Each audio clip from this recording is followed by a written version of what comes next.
Okay, let's see. Is it working? I think it is. Is it working? I'm not sure if it is. What is happening? Help. Help. Okay, what's going on? I know. Has it messed up? Crap. It's connected. Why is it not working?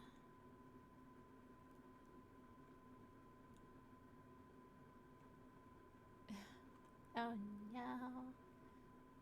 Is it working? I don't know if it's working. Let's see, is it working?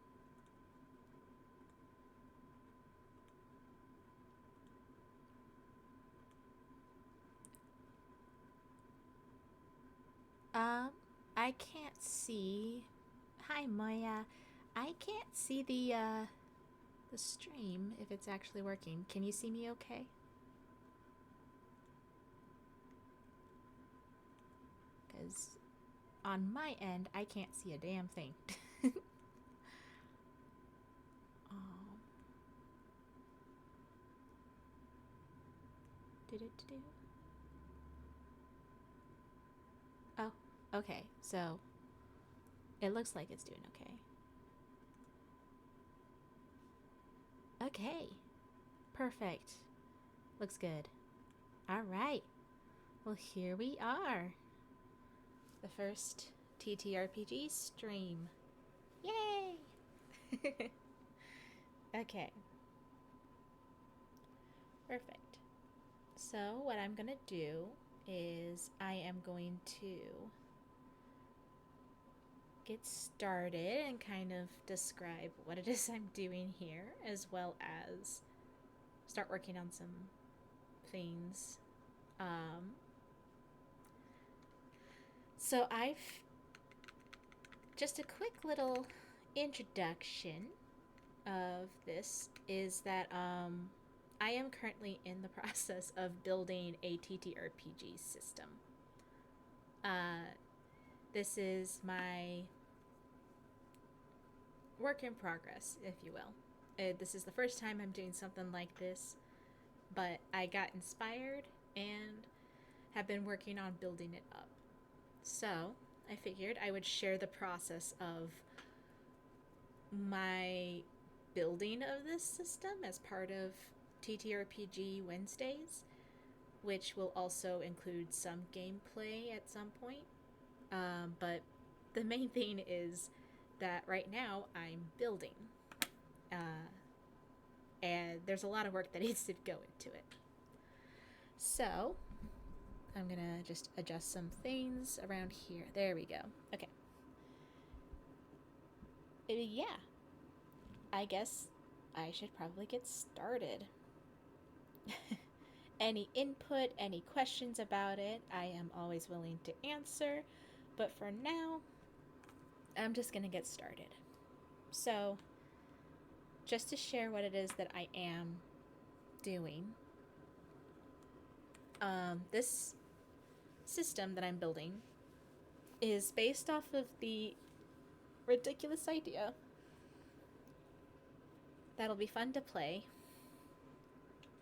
of everyone who would be playing what I like to call a hellish beast or an infernal beast.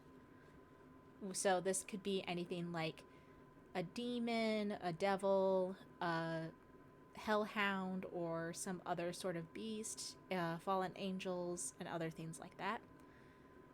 And basically, they all live in the same realm of the infernal realm or hellish realms. And that will turn into getting conscripted by a person on the surface who summons hellish beasts and forces them to work for them. So I call them the slumlord because they're basically a slumlord, and they force hellish beasts into contracts in order to work for them at ridiculously low cost for labor. Now, the reason behind this is they're actually getting paid by people to take on their monetary debt, and the monetary debt basically is assigned to a hellish beast, and they have to live in the real world and work and find ways to pay off the debt. And because of this contract that the slumlord makes them sign, because the whole point of the summoning ritual is that it's summoned with the contract signed. So if they just step into the summoning, then they are automatically signed and sealed to a contract. And so the whole gameplay is basically you play this hellish being who's living on the surface, living in the world, and is trying to make money to pay off the debt that they have, as well as get powers back, get certain abilities that they can naturally do back, as well as paying off the debt and basic living necessities that they now have to master because they didn't used to do that before. Now, this isn't just like an accounting simulator or like, oh, we're just living daily life and have to basically pretend to be a wage worker. That's not the only thing that's going to be happening here. This is just like the main concept of money runs the system, and doing things that can help you make money or doing things that help you save money is ultimately like the power in the system. And then of course, as you are able to level up your hellish being, you can do things that make you more money, so eventually paying off the debt more quickly and getting back to hell. That's kind of the fun concept of this system. So, yes, I am going to be working on this today. This is what the most of the stream is basically going to be. So, here. I'll kind of go over what I have so far. This is what I like to call the rough iteration of it, which basically means that I'm putting down all of these ideas that I'm having in a way that will look kind of like how it does in the text, but it's not like the final draft. I'm still in the very beginning phases of it, and I'm expecting to eventually build up more so that I have a workable PDF for people to play so that we can start playtesting it. But at this time, I'm just building it from scratch. And luckily, I have a couple of ideas on how I want to deal with it. This is going to be a dice system where the sided dice evolves, so you can have multiple types of dice that you roll for certain skills.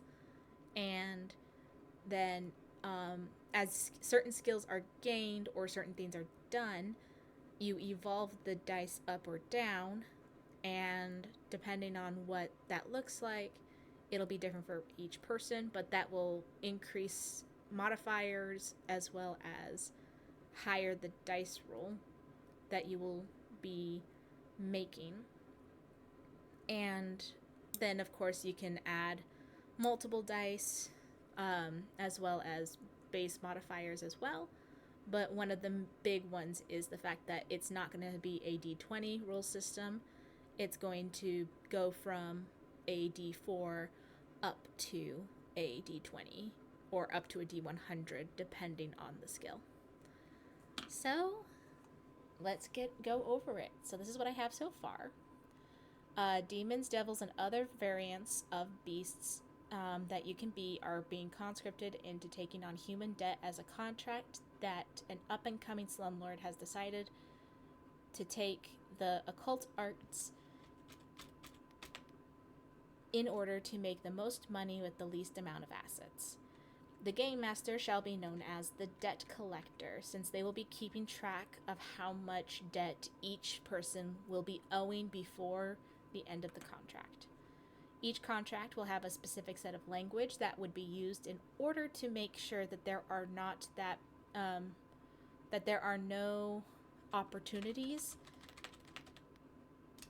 in order to keep not only the slumlords safe from attacks from them during the contract duration, but also to keep them from coming back and killing them after the contract is finished up to a certain time. See, sometimes reading out loud helps with editing. Killing them after the contract finishes up to a certain amount of time. It's not a perfect language, but I'm doing what I can. But yes, I would love to hear any recommendations, I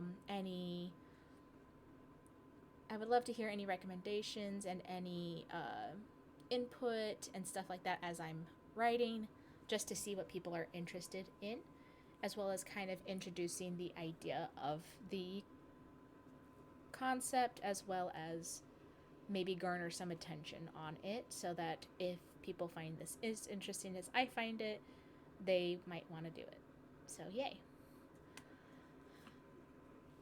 During the time of the contract, they will be given assignments of jobs that they would be doing in order to pay off the debt. I'm just going to get rid of types of jobs because that's too wordy. That they would be doing in order to pay off the debt. They will also be given weekend jobs in order to meet specific quotas and also earn extra perks according to the needs of the group that would be contractually connected. So the party that is going to be playing this game is a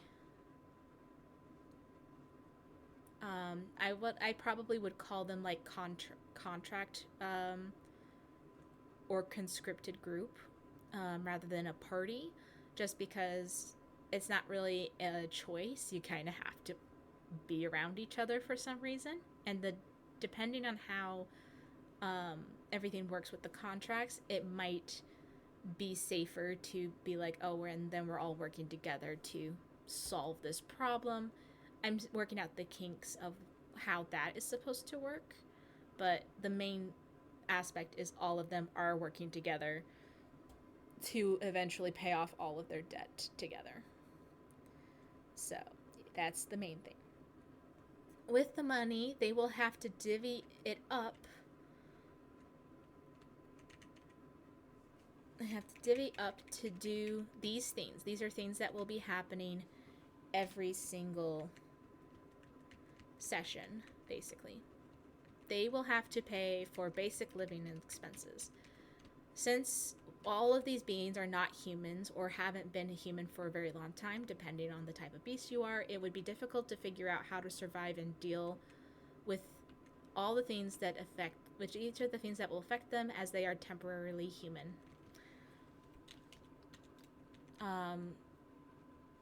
They are temporarily human. This includes making sure that their hunger, thirst, sleep, shelter, clothing, air, and reproduction and their reproduction, there's a specific word I'm looking for, but I don't know what it is. Needs, I'm gonna go with needs, are taken care of. So this reproduction is probably going to be gotten rid of, because I don't think that reproduction is really on the idea of it, but it might play into, I might play into that a little bit depending on how comfortable the people are. That would be something to keep in mind, like maybe tension because of the being temporarily human. You have the urge a lot of time to want to reproduce, even if that's not necessarily the best thing. So it's just an idea that I have, but I'm using Maslow's hierarchy as examples of what they will need to take care of. So we'll have to make sure that they don't have too much hunger or thirst or sleep, as well as making sure that they have the basic necessities like air, which shouldn't be too difficult, but sometimes you forget that demons and devils don't need to breathe, so they don't think about that kind of thing. And then, of course, shelter and clothes and whatnot, which will be taken care of. Over the course of their contract, they will deal with limited sources of these needs and will have to migrate the world. Migrate the world. Mitigate the world in order to keep needs, and we'll have to mitigate to deal with it, to mitigate their resources to do so.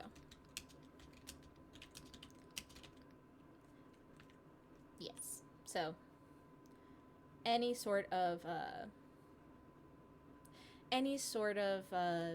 dealings with basic living expenses and stuff like that will be kind of like something that they have to make sure that they do, and keeping track of how much that's going to be per week, because this is going to be in spans of a week that is like a full action in a way.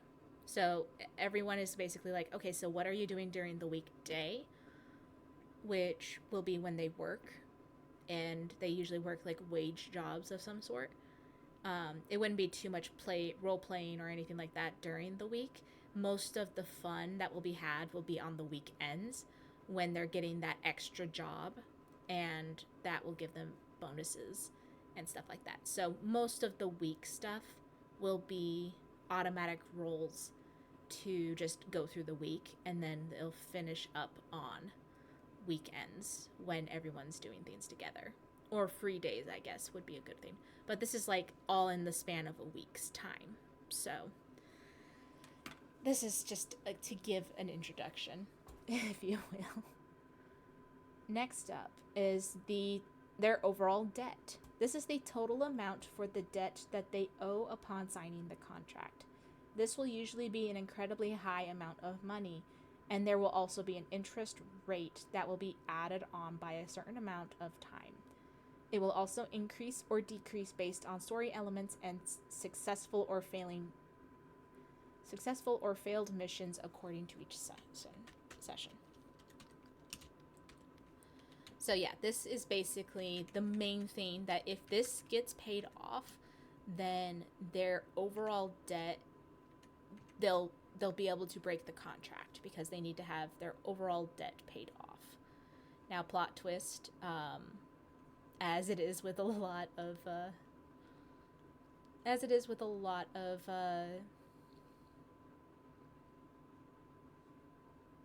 slumlords and stuff like that, they'll do anything they can to get this money, and because of that, they'll want to keep the interest rate high and put on as much as they can, but they also are someone that deals with contracts a lot, so they can't just go and change in a contract unless the demon or devil, hellish beast, infernal beast, whatever they end up calling themselves, agrees to it, because a contract is already sent, so they cannot make just sudden changes unless they get the devil demon to agree.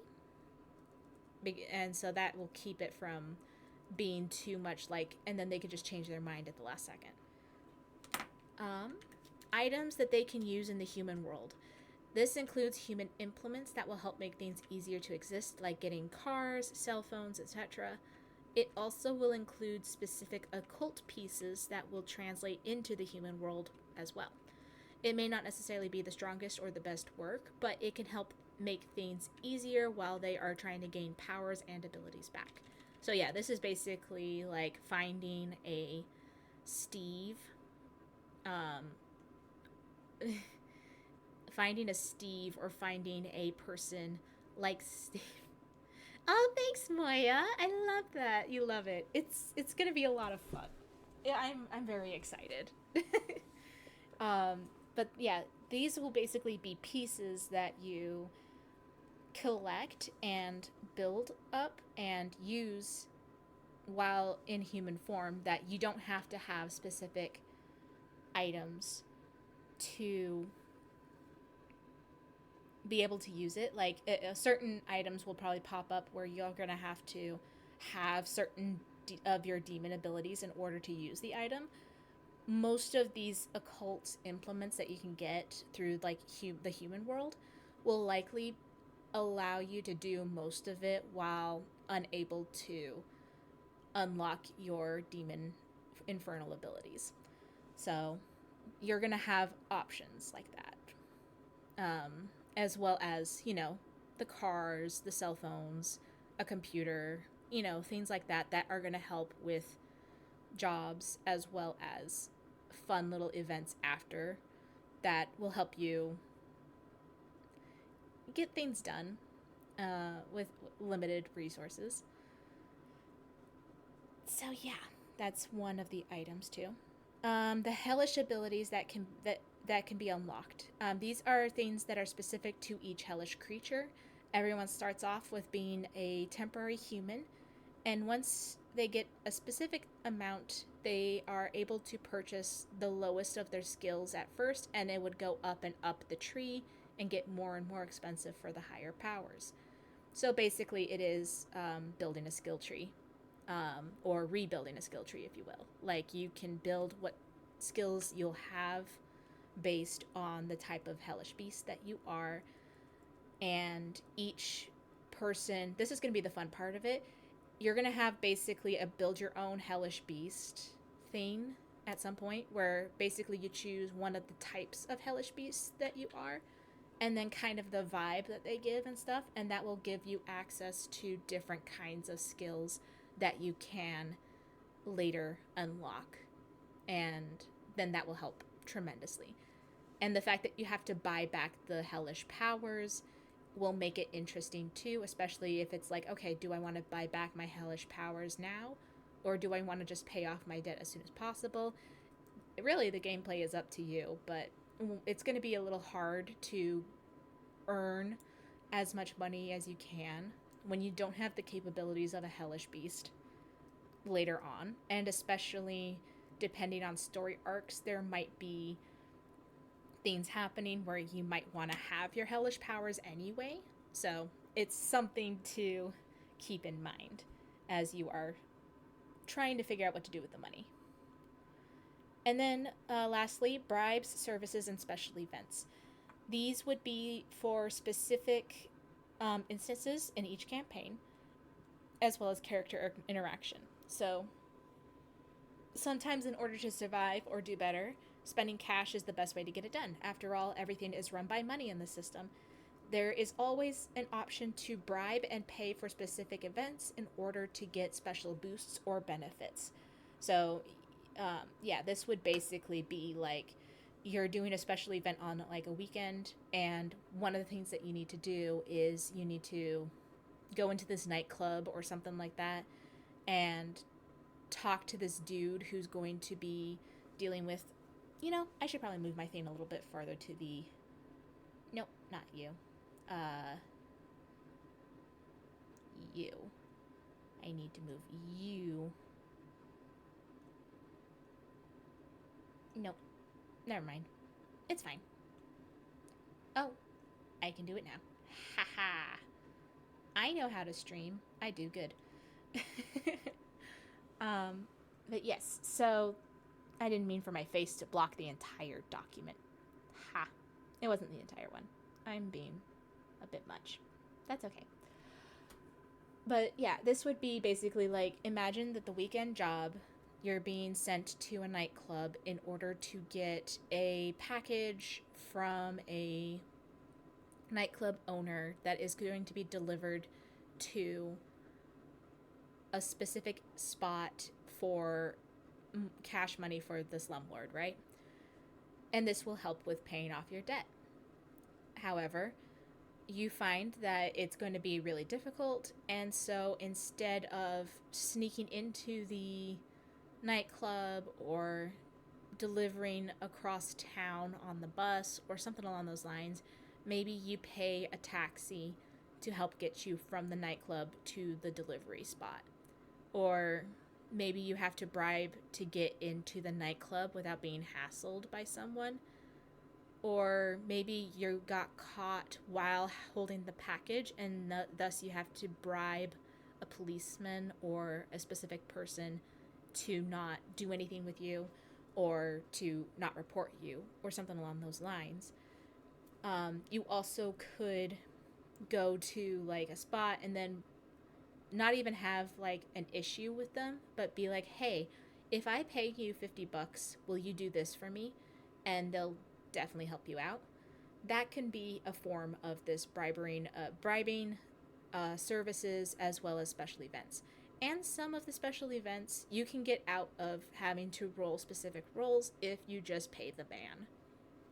Like I said, money runs the system. So it's kind of just the aspect of different ways that you can use money as well as the other things that will be happening. The debt collector does not want to cause issues with the contracted hellish beasts. So this isn't the game master versus player kind of system. The slumlord should be very similar to a BBEG, where they are the ones trying to go against the players. The main motivator of the slumlord is greed. So if they find a way to make more money, they will go with that option. That's something I don't like playing DM versus characters. I like bad guys versus characters. I don't like it when the DM is specifically like, I'm going to fight against you. The whole point of this game is for me to win against you guys, or for me to almost kill you or try to kill you during the entirety of this game. That's not the point of this game. I don't find that to be as fun of a concept. I want to make it a system where the debt collector, the GM, the dungeon master, the game master, however you refer to them, the debt collector is a medium party that mediates everything happening and just is keeping track of things and explaining what's happening. They are not involved in the storyline in the same way that the players or the slumlord are going to be. So the slumlord is the ultimate bad guy here. And the debt collector is just someone that helps keep track of things. They have no say of how they want the story to go. But that's just to keep that in mind. I don't want there to be player versus debt collector style with this game system, just because that's not really the reason I'm making it. The slumlord will always stipulate the debt will have interest on it.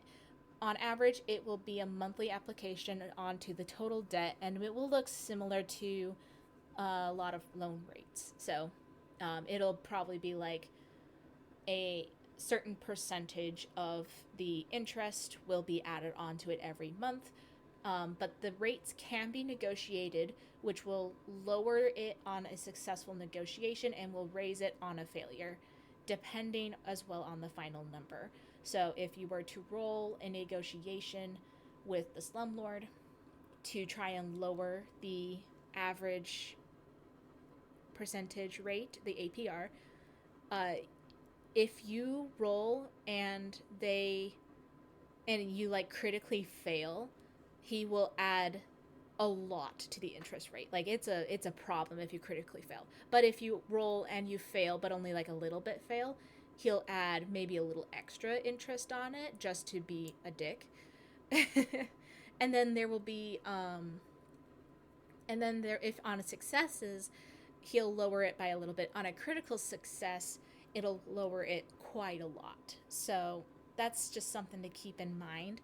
I do like to favor the critical system, so critical failures and critical successes, to be the best of that. So that's going to be fun to play with a little bit more, but it is a potential to negotiate down what you are looking for and what is happening with the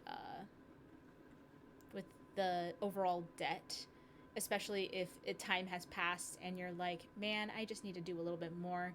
And so you negotiate to lower the interest rate because suddenly you have a thing that makes you more easy. It makes it easier for you to score higher on a dice roll for negotiations or something like that. You can plan it out and be strategic with it.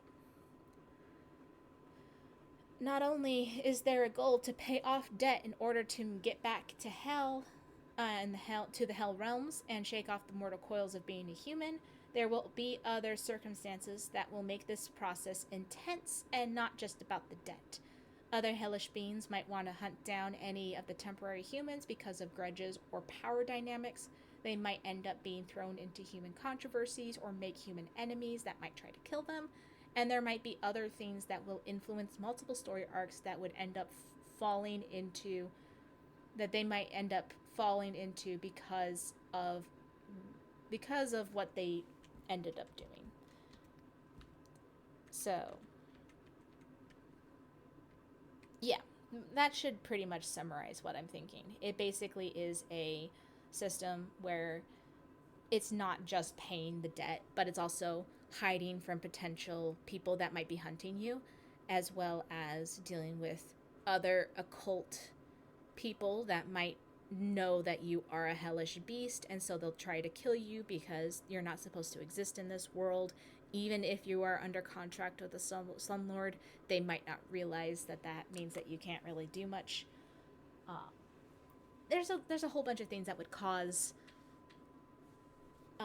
you being hunted down by something, and especially if it's maybe another hellish beast from the hellish realms that has come to the surface to hunt you down too because they had a personal grudge against you and they want to take over and keep you from taking back your place in the hellish realms. This is all, of course, part of like an idea of things that would be happening to characters while playing the game, that the debt collector can use all their resources to make it as fun and personable as possible. These are just some ideas. Hell has sections that the beings can come from depending on the section that they and depending on the section they will have different wants, drive, powers, and ideals. Each section would be different kinds of beings, like demons, devils, beasts, imps, the fallen, which is like fallen angels, the damned, which are people that have been quote unquote damned to hell, that were able to transform into a hellish beast by one means or another, and more. This is an incomplete list. I am going to build more as it comes up. Each character will choose what section of hell that they want to be a part of, what type of being they would want to play, and the specific theme that will represent the specifics of their power source. I'm going to change that. That's too many specifics. Represent the... I need a different word for specific than specific. What word should I use? I don't know what word to use.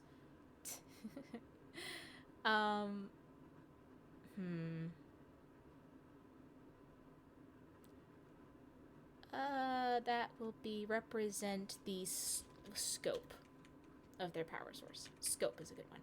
While two of those factors are more of a checklist with options, that third option will be completely open to interpretation, which will help make it more personable for the player as well as more particular for the character created.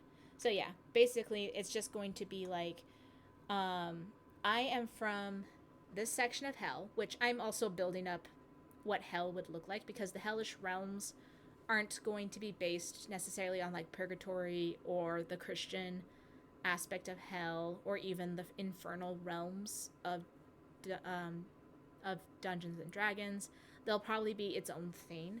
I might take some inspiration from each of them, but I'm not going to have just a copy and paste of those aspects. I'm going to kind of do a bunch of different types of hells in this hellish realm and what that's going to look like. So that's going to be a bit different. I'm going to work on that, probably. When it comes to the cost of things in the human world, that is up to the game master slash debt collector, but it will fall within these categories of types of financial worlds that you'll be signed on to, such as an impoverished world, a low tier world, a mid world, a high well, and a wealth centric. So depending on which type of world that this will be, each of them will have different aspects to it. So my thought is that the impoverished world would be really difficult to get most anything done because you're not going to be making a lot of money. So that's going to be kind of like a difficulty level of a world to play with. It also will be a difficulty level to play with if you go with the wealth centric, because the wealth centric will be a lot of really high paying jobs, but it'll also be really high paying debt. So it's more so to mitigate what side of it is going to be, because I would say like a low debt would be a shorter campaign, or like a low amount would be a shorter campaign, or maybe, you know, I'll have to think about that. I think that mid would be the best to start because we could base it off of like this world or like similarly to this world, where it's a moderate debt with a moderate ability to make money. Um, is it realistic to the world that we live in right now? Not really, because we currently have a ratio of debt to income level that's not great. It's not balanced at all. So I'm thinking that maybe I should adjust these so then it would be like a depending on the levels, it would be a different debt to income ratio, so that it would make it more difficult, but also easier depending on which ratio. I'm going to keep a note on that. That's a good idea. So, just going to put a little note here. Add comment. Whoop,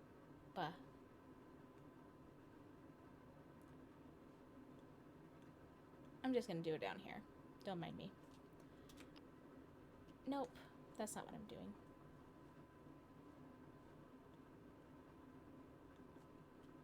I'm not editing. I'm doing things. I'm editing. I'm not suggesting. Going back to change this section to talk about debt to income ratio, whether to make it spelling. That's a word that doesn't exist in my brain right now. Income ratio and how skewed it will be from one side to the other. I'll rework that. Depending on which it is, it will be part of the world. So this could be based on a real world city and after a city that actually exists, or it could be a fictional city where you can build it according to the financial world status. So if people want to have this be based in like a modern society aspect, that is an option, but I also want to make it lenient enough for people to play in a fantasy or a sci-fi setting or any kind of setting. It would just be added on to that, so then it can go along with like, oh, this is part of a fantastical city, so instead of the traditional like, and then I flip burgers at McDonald's or whatever fast food joint is there, instead it would be like, and then I work for the stables for the High King or whatever. It also could be based in like a past setting or a future setting, as well as a modern setting. So you can have fun playing around with what kind of jobs people would be doing, how you would save on money, and other aspects like that, especially If and when you get used to the system and you want to adjust and make it more towards the storytelling aspect of in a world like blah blah blah. So I want to keep that as an option. Each person will be then given a job type that they would be contracted to start off with at an entry level position. Everyone is always given an entry level job to start. There is a potential to get a promotion or raises depending on the things done on the job, bonus events, contract signings, and other factors that could get you to achieve them. On top of that, they also can request to be given multiple jobs during the work week, but as much as there are benefits, there are also drawbacks. So, yeah, it basically would be kind of how it is in society. Like, yeah, sure, you can work multiple jobs, but it's balancing out how you work those jobs and how can you work those jobs during the work week, as well as doing other things. So you always start off with an entry level job, and then you have a chance to do things in order to get promoted, get bonuses, or get other sorts of opportunities that will help with making more money or getting more benefits so that you can save money. Because the whole thing is like you're wanting to make sure that you're making the money in order to pay off the total debt, but you're also making sure that everything else is paid for. And you're going to be experiencing what it's like to not have a lot, especially if you're being hunted down actively by other hellish beasts that want you gone. Or maybe even angels or celestial beings that are going to try to end you because they don't want you to exist, and other aspects like that. On top of just trying to exist in the real world. It's fun. Let's see. Next, these types of jobs will fall under these kinds of specifics. So is it part-time or full-time? This will determine what dice to roll for the schedule, as well as how many hours someone will work in a week. Hourly wages or salary wages. This will determine flexibility and how investment into the job will change the reward. I'm going to change that to the reward. Tips or extra paid work. This will be determined on a luck roll to see how much more you can make while working there just for doing a good job, as well as potentially helping with getting promotions sooner. So it will give you little benefits here and there because you are earning a little extra cash and stuff like that. This would be something like if you work in a restaurant, there would be ability to earn extra money at the end of the night because people will tip. Or if you are like working a job that isn't in the restaurant industry or something like that, maybe the boss will give you opportunities to run errands to earn a little extra cash for them, such as like, oh yeah, I'm usually doing this, and this, but my boss is going out of town for like a month and they need me to go water the plants at their house, and they're paying me an extra few bucks here and there to do that. That kind of thing. It would be what to expect in that realm of type of job. Benefits. Each job will have specific benefits that will add on to work-life balance, as well as taking days off, savings for specific requirements for living, as well as the benefits for requirements of... Whoa! I did a double. I'm gonna get rid of that. As well as for living or getting things that will maximize effectiveness. So this will probably be something along the lines of if you are trying to save up your money because of your rent, depending on the job that you get, they might be giving you a little extra funding that will go towards specifically health and food, as well as rent and other things like that, because there's a lot of jobs that will pay for that kind of aspect. Not necessarily in the beginning. So at the entry level jobs, you're not really given too many entry levels that have high benefits. but there is always a chance to promote within the job or transfer to another job that does give you those kinds of benefits. Networking opportunities. This will be good for finding contacts to help with getting better work or getting more benefits, and increases chances that will require being charming and nice, boost for potential for promotions and raises, as well as the benefits to make transfers happen.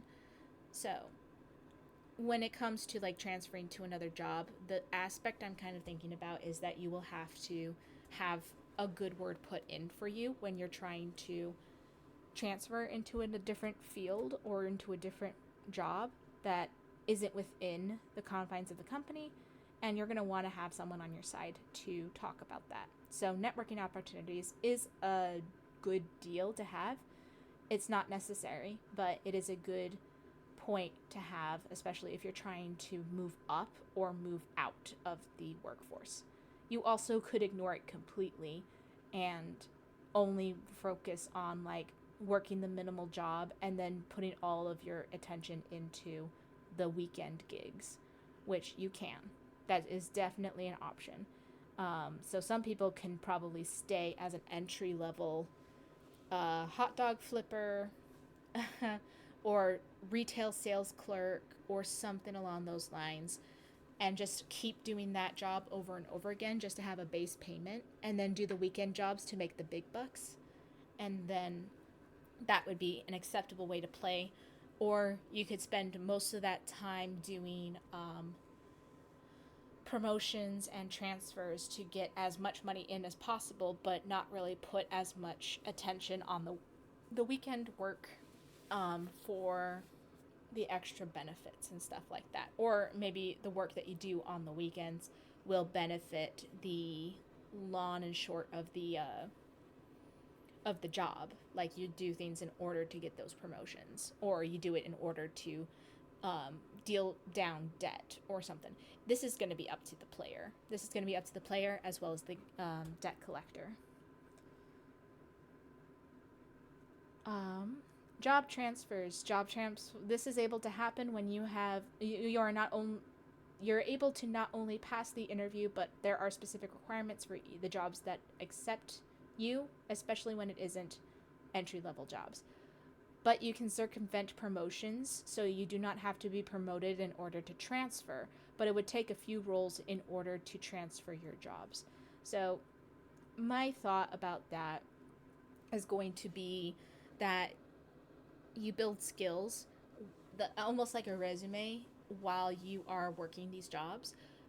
It's not going to be like, don't worry, we're not building an actual resume with this, but we are going to be building like the types of skills that will be utilized in the job and translate that into skills that you build up, which will qualify you for certain jobs.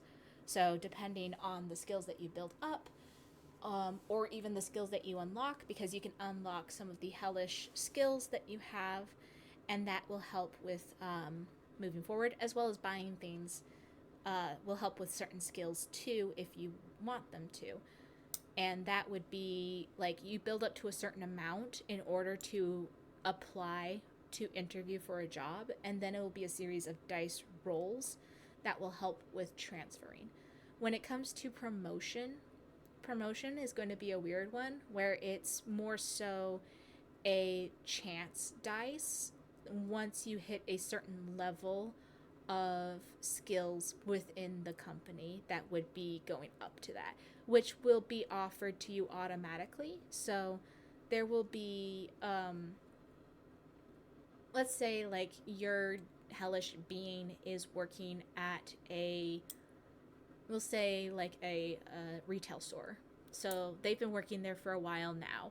They've built enough of the skills to be recognized by upper management to potentially being promoted to the next level. But that doesn't necessarily mean that they are going to offer the position right away. So what will happen is once they reach a certain level of the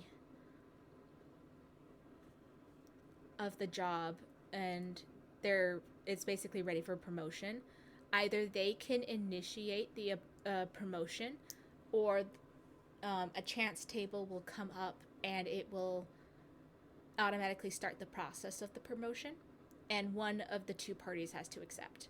So if you initiate the promotion as the player, I would say probably that there would be more of a dice roll aspect to it, because you have to basically take the initiative to get the promotion. But if on the chance that you could just wait and the promotion will be given to you, it will be a specific roll that the debt collector will have to make in order to see if you get offered the promotion.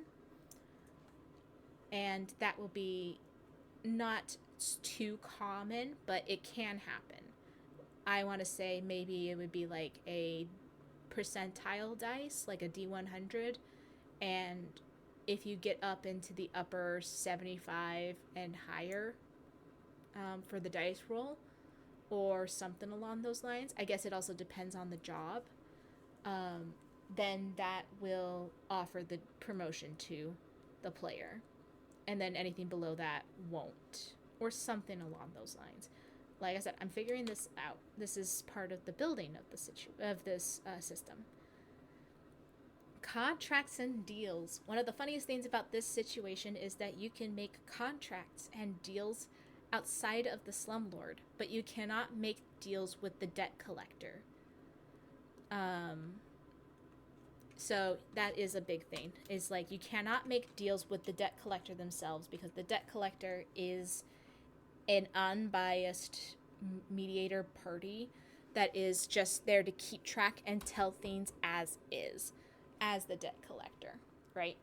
So the game master's role is to help the characters and help the players enjoy the game for the most part. But if the players want to make deals, it cannot be with the debt collector themselves. It has to be with an active character, whether that's an NPC or that's the slumlord, or it's someone that maybe one of the other players. You can make contracts, but not the debt collector, because the debt collector is an unbiased force that is just keeping track of the stats and keeping track of the storyline. But there can be other people in the game that you can make deals with to get benefits, and that might help you.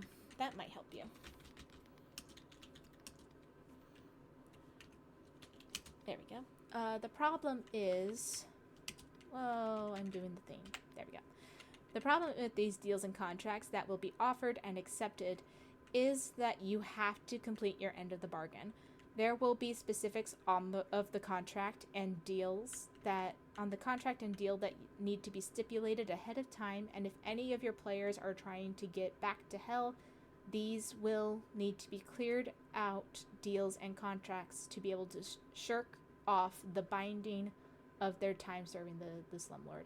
So yeah, careful on making deals and contracts during this game, because during the game, if you have contracts and deals that are still valid, it keeps the contract from closing. So you can't go back to hell if you are still in a deal that is actively going on, that hasn't been closed yet. So that's something to keep in mind. You might be able to have contracts and deals with really anybody, but they have to be solved and they have to be completed by the time that you want to go to hell. Otherwise, you're stuck there until that part of the contract is taken care of. So it's a bit more of a intense situation, but it can get you more power as well. Here's the main difference between contracts and deals. The contracts are legally, I put that in parentheses because there's not necessarily a court of law, but there is this thing that hellish beasts will do to keep people in check with contracts, but that is dependent on the type of hellish beast that you're playing as well as the realm that you're from. They're legally binding agreements between two or more parties or players or NPCs, blah blah blah, where everyone involved has a clear set of benefits and agrees on a punishment for anyone who breaks this. These may require a lot of back and forth discussions and sometimes having a mediator to help with making the deals. And the benefits will be large, and the punishments will also be large. So this is kind of like a big deal aspect here. Deals, much like contracts, are agreements between two or more parties with clear sets of benefits, but it is a lot more casual. Think gentleman's agreement, handshake deals. This is the shortened version of contracts where it can be made in a moment and just needs to make sure that there are benefits. Breaking a deal may not necessarily have massive problems, but that depends on the person's making the deal and the situation. So, the way that I would think to describe this, mostly because hearing it like that, it kind of makes sense, but I like to have a situation to explain why that makes sense to me so that it kind of goes well for everyone. So contract would be like, oh yeah, let's go with Hannah and Michael and Jess. They all are in a room and they decide, and Hannah decides to initiate a deal with Michael and Jess.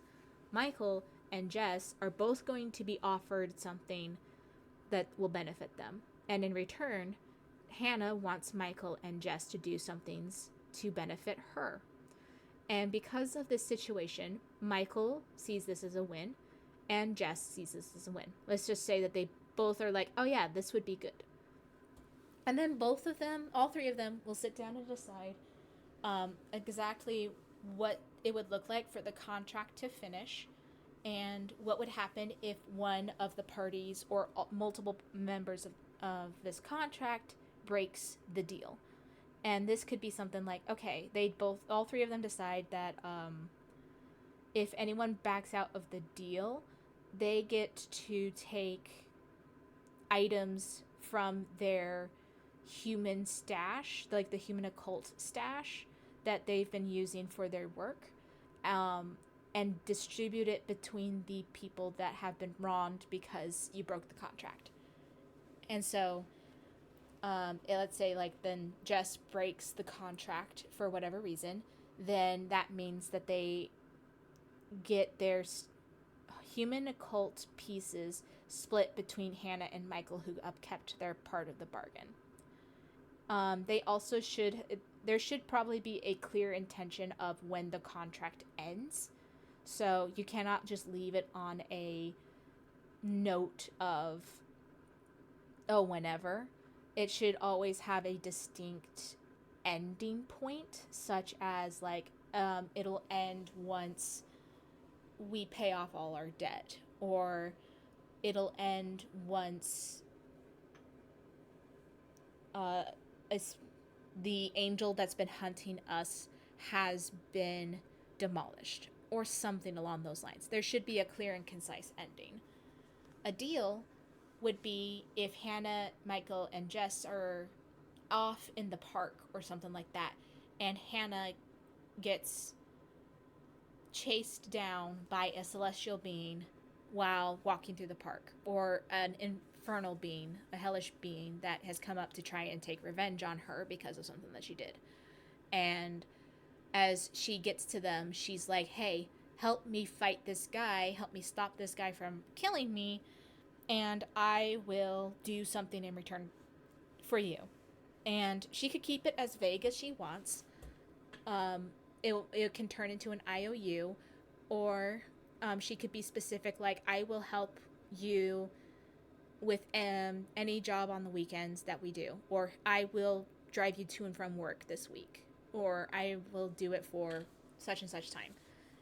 It can be a little bit more informal, and then the other two can be like, all right, sounds good, so now you owe both of us this thing that you promised, or an IOU. And then it can go immediately into action. So if she ends up, so then they end up like helping her, she's fine, and then they go to cash in the IOU and she says, no, I'm not going to do that anymore, then each of them can retaliate, but depending on the person, they might be a mild retaliation or it might be a severe one. depending on how intense breaking the IOU was to them. So, contracts, it's usually stipulated, and it would be a massive payback, or just, it's agreed upon what's going to happen. But for deals, the retaliation could be intense or it could be mild depending on the situation. There will always be a negative thing that happens on the deals, though. Both are valid and powerful, and they may be initiated by players or by NPCs to help benefit people that they will be interacting with. There are many benefits to having contracts and deals with specific people, as well as among the group of players, to make sure that there is mutual success and even more power up and even more power. That's a weird statement, and even more power to the others.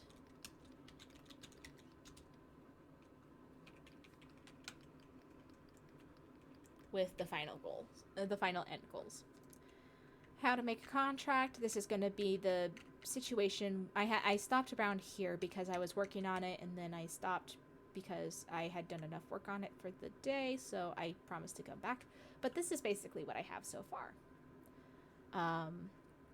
I very much like where I am going with this. I enjoy the process of this so much. So I figured that on streams like today, what's probably going to end up happening is I'm going to be doing, I will be working on this, and then occasionally I will do gameplay during Wednesdays of either this system or other systems. There might be some solo games or 2-player games, maybe even more, depending on how many people I can get to be on the stream with me. And depending on what it ends up turning into, most of them might be just building the system with me. It might just be working on this system for a while because it's going to take a little bit of time. There's a lot to go into things, and there's a lot of things I have to figure out still. But that's kind of where we're at right now. So this is the basic concept. As time goes on, I'll format it to be a lot more pretty. I will make it more easy to comprehend, and then once I'm done, I'll be able to make PDFs for people to use when it's time to play. So, the main thing I guess I want to do... Man, we're already an hour in, and all I did was really talk about the system. I haven't been able to do too much typing. I went through and I checked to see what things sounded right and everything, so that's fine. It's a lot more, there's a lot more to go into it, obviously, but very, very good. So, I guess this part of the system, I should probably finish how contracts are made, because I want it to be very specific. And then I want to start building up the hellish realms, as well as the types of characters that you will play, plus a couple of other things too, while I am thinking about it. The dice roll part and the mechanics exactly should probably come up soon too.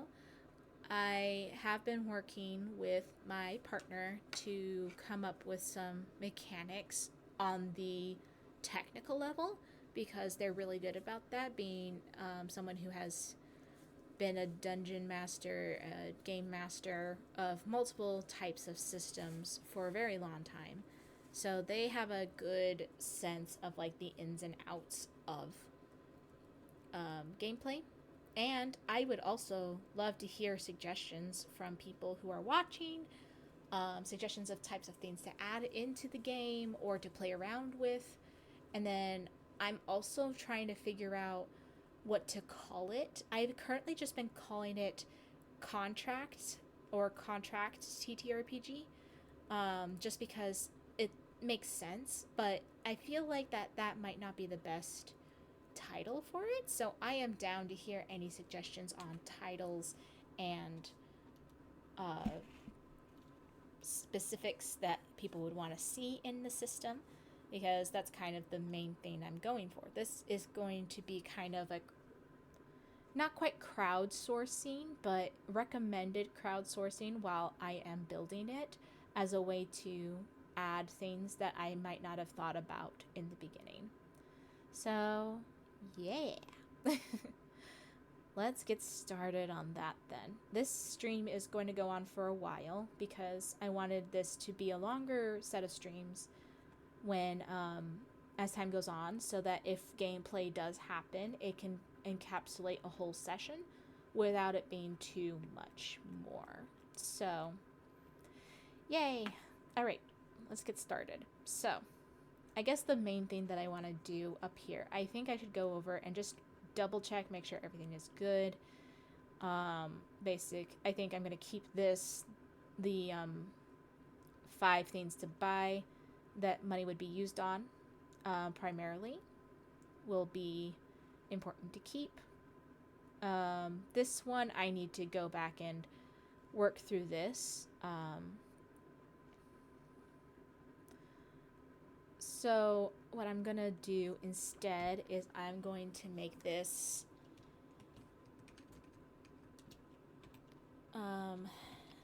depending on the type of world you decide to base it in, will determine the nope. Yes? No. That's not how you spell it. It's with an E on the end. I know how to spell. Don't judge me. Will determine debt to income ratio.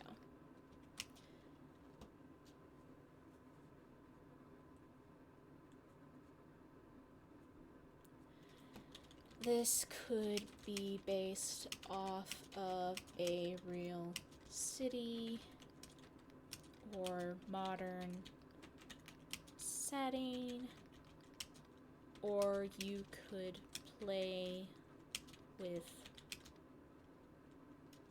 fictionalized settings and economy specifics to make it personal to the game for experiencing different aspects. Okay. And then, let's see. I think I'll keep this about the same. Let's just bolden some of these words to show how different they're going to be. No, not the whole thing, just this part. I do this as well to help me keep track of what I'm talking about.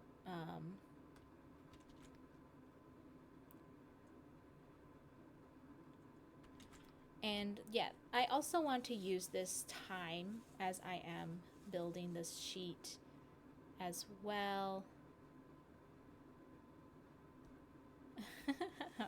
Another spam message for streamboo.com. That's 3 for 3. Every stream I've done so far has had one of these messages pop up. Yay! That's gotta say for something, right? That's gotta say for a few things. Oh man. I'm doing it. I'm streaming. I'm doing a good job, you know? Right. Okay, so yes. I'm formatting things to make it easy for me to look back. And one of the main things I want to do with the stream sessions that I'm working on this for, I also want to use it as like a brainstorming activity to help with getting into the creative flow of writing this out, as well as coming up with ideas. Because I'll say something, and then maybe that sparks an idea of like, ooh, I need to write that down, or ooh, this will be good to add on to whatever is going on. And making specifics like that is easier to do when you are talking or like trying to convey in words for me, because I am a very vocal and usually a very visual speaker, so I will move my hands around a lot and I will spout things out, and then I'll say something and I'm like, that's a great idea, I need to write that down. And so this kind of thing is definitely what I want to do for just building and creating. So more of these sessions will be open to the idea of if I interact with people and talk about how I'm building it, it will also spark ideas. And then people can help me build it as well by putting in requests or specifics that they think would be fun to add onto the game. As the person creating the game, I do get final say. That's just kind of how it works. But I am very open to recommendations or thoughts or feelings. And if I am like, no, I'm not going to do that, it mostly would be based off of the idea that it wouldn't match with the system for whatever reason. It's not going to be like, oh, that's a stupid idea, why would you go with that? It has to make sense to me why it wouldn't make sense in the system. Not because it's a bad idea, but because for the vision of going into it with the idea that I have, it might not necessarily work out, which is fine. That happens all the time. And as time goes on, I'm hoping that I will have a document available soon that will start, I could start doing an alpha session test of it so people can see how it's going, help me figure out how to fix it, and come up with some ideas on how to move forward with it before I start doing beta testing. Because beta testing is going to be its own thing, and that will be a while from here. Because right now, I'm not even in alpha testing stage. I am literally in rough draft form. So I am not expecting to have this up and running right away, but I am working towards that. So, I have this in separate tabs as a way to, I'm going to build up more tabs on the side here. I like using Google Docs generally speaking, just because it's easy for me to share with people what I'm working on, as well as share with others about the specifics of the system. And then the tabs on the side, I like using it. So rough iteration is basically where I'm putting in all of the ideas, and then once I put in the ideas in here, then I will be moving on to different tabs, which will be for the specifics of the gameplay. So this will be like, I will probably have a mechanics page where it talks specifically about how the mechanics of the system are going to work. And then I'll have specifics on the contract steps. I'll probably have it be like, this is how you do it from step 1 to step 5. And that way it's easy to find when it's time to do them, what steps are needed to take. And then on top of that, there will be a different page entirely once it's ready to be transformed into a PDF to send to people so that people can utilize it. And I might try to get it decorated up and have fun with it. And depending on the people interested in playing or the people interested in perusing the document, it might end up being super popular or it might not be popular at all. And depending on how it is, we'll see.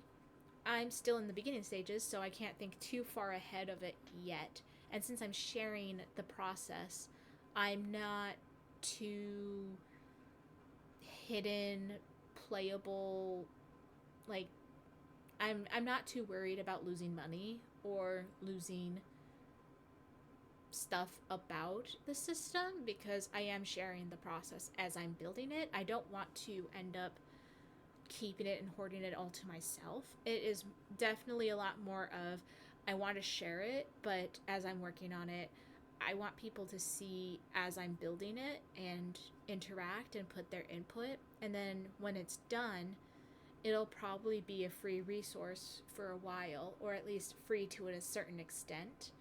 And then maybe there will be other things that will happen that require a little financial compensation. But this is a labor of love. I want to get it out there. I want people to experience it because I enjoy TTRPGs, and I think that everyone should enjoy variety of TTRPGs, and there's a lot out there. And it would be fun. So here we go. Let's get started on the rest of the stream. Is going to probably be me working on this and interacting with stream stuff as I am working on this too. So I shall keep an ear out / an eye out for chats in the description. I hope that everyone is enjoying themselves, and we're just gonna chill as I am building and working this system. Okay. Let's see. This is at the contracts. So the offer, the negotiation, then it's going to be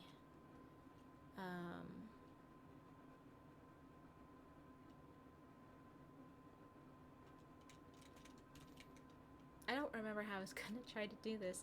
The offer, which is where the contract state always starts. Person in charge of making the offer has to initiate the details of the contract.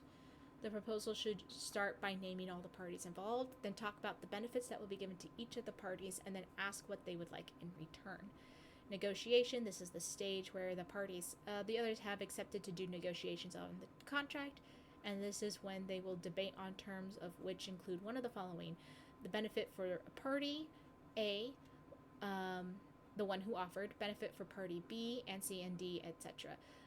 And this would be specific to those. Details on the specifics of the arrangements, and there can be as many or as few details of this as possible, and a punishment for those who break the contract and result of what this happens. Do not forget to put a completion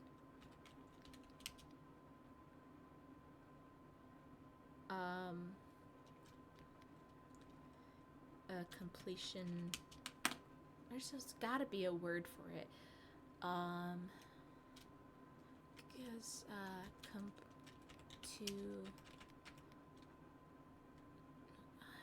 similar to like date, but it's not date.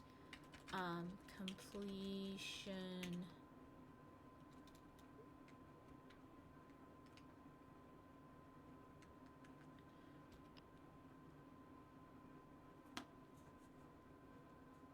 Oh, do not forget to put a fulfillment agreement. Fulfillment agreement in order to have a clean slate once everything is done.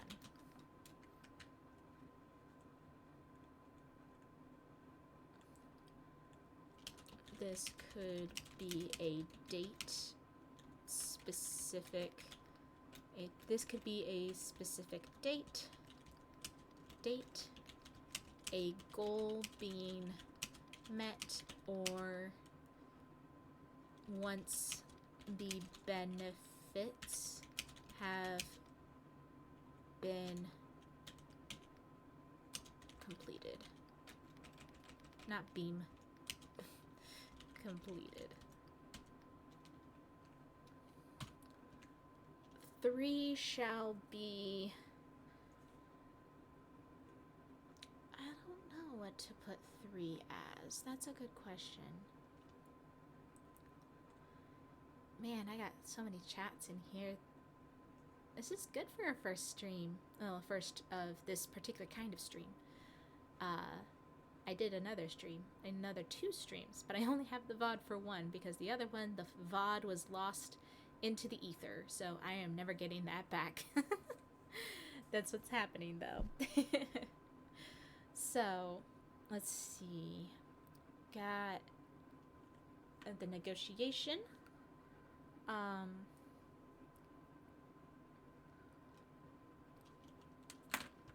The final decision. This will start the contract up, and it will... The final decision. This will be when the parties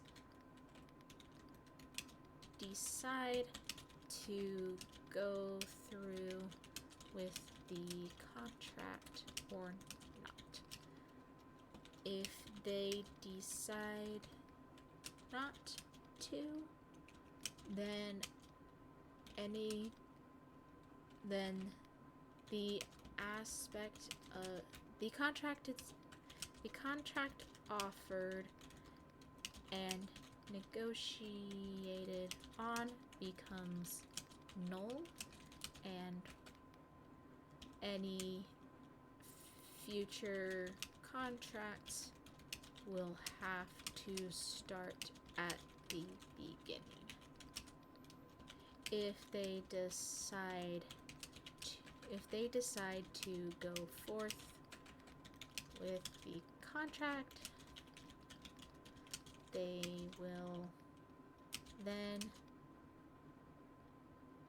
make a point to state that the contract is now in full effect, and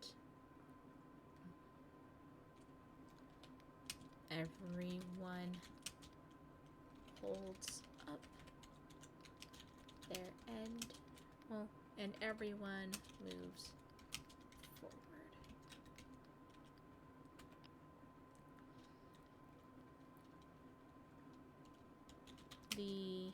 And then the last bit is going to be the completion.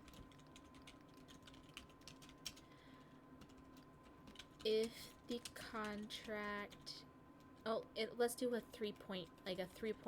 So we'll do like a little asterisk here, but then I will do a 4, which is completion. When the contract is fully carried out to completion, it will then dissolve with all parties satisfied, and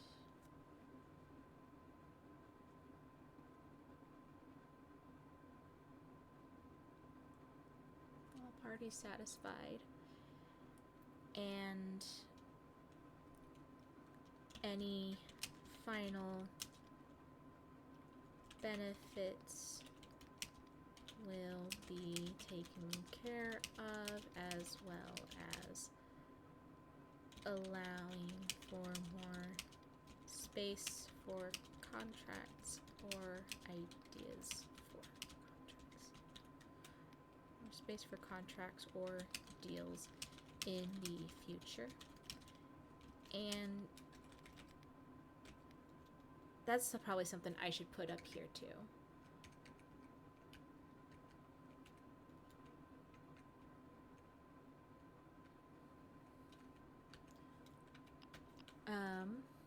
When you make a contract or deal and you do not break your end of the bargain, this will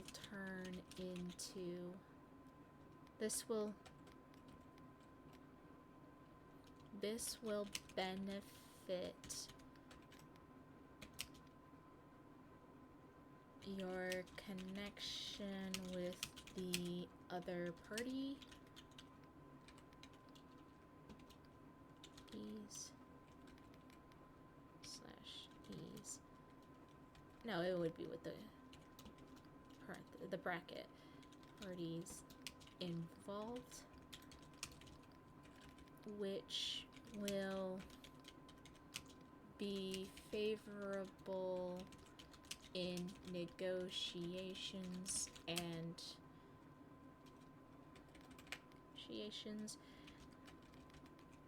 especially with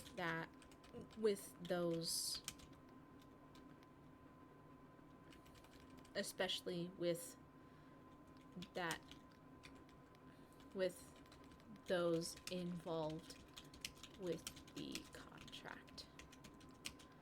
So yeah, I think that I will make it into a system where it's going to try to encourage people to keep the contracts, because I want them to want to keep up with the contracts. There will of course be moments where either you absolutely cannot keep your end of the contract, or that you choose not to keep your end of the contract for specific reasonings.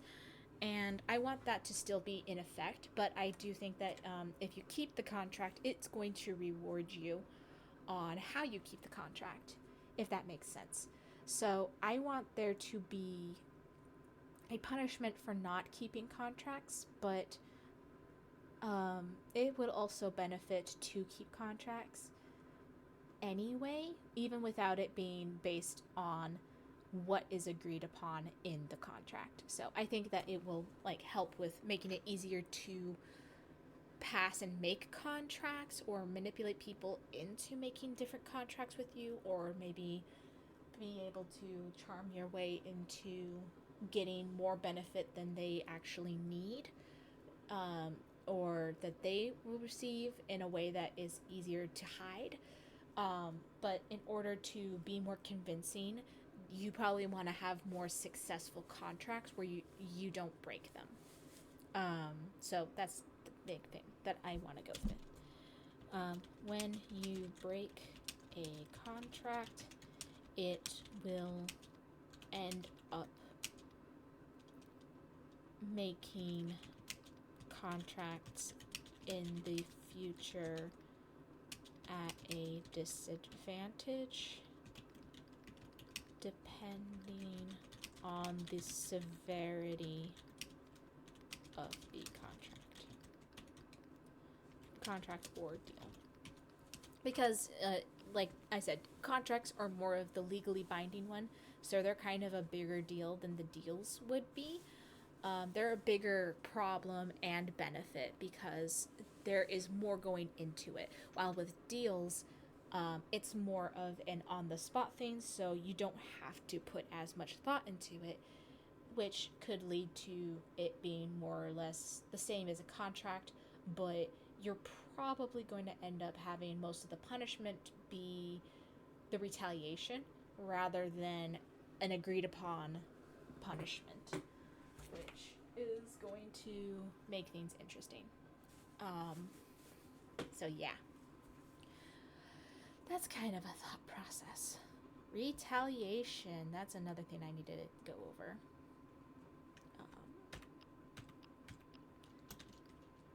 If you break the contract, or the contract gets broken, the punishment stated will take effect on the...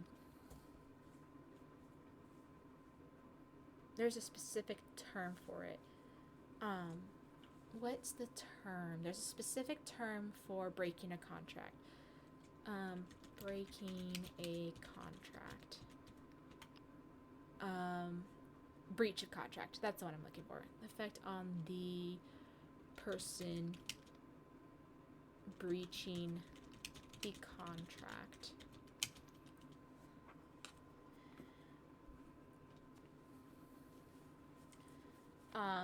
I also will say that because contracts are kind of a big deal, that's why they state the punishment ahead of time. But I also believe that there will also be a retaliation for breaching the contract.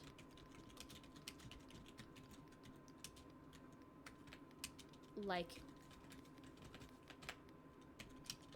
with deals, and that would be specific to the players. So I'm thinking that when it comes to retaliation, depending on the severity of the break, right? So the severity of breaching the contract, yeah, there will be a punishment that was already chosen out.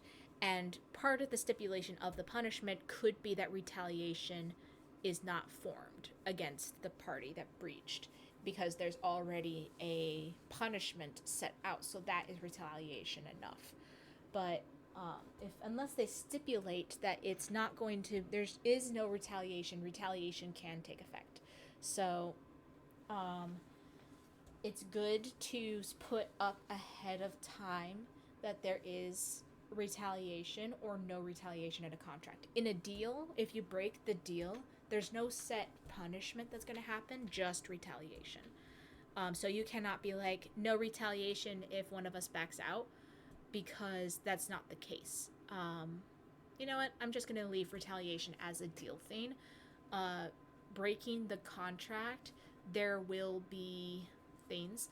And sure, this could leave some leeway of them being able to do something that doesn't leave them being punished or punished as badly.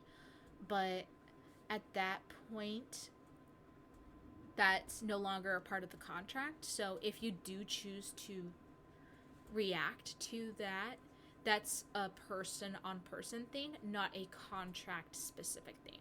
While with deals, retaliation is recommended if not enforced by deals. Like, okay, now you're going to retaliate. How are you going to retaliate?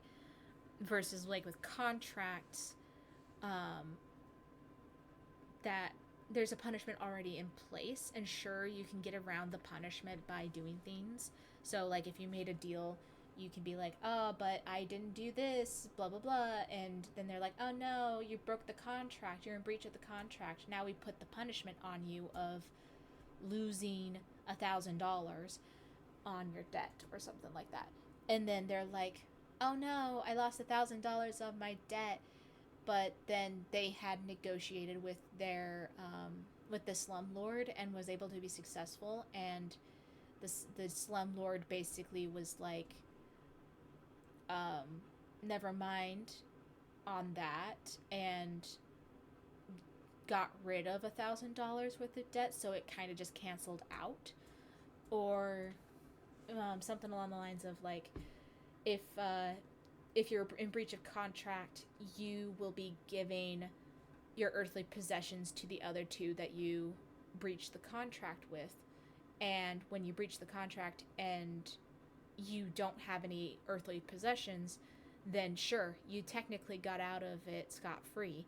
It doesn't mean it's going to be favorable, obviously, but the contract is not going to be punished for it, because yeah, you're fine. So I'm going to get rid of the retaliation for here.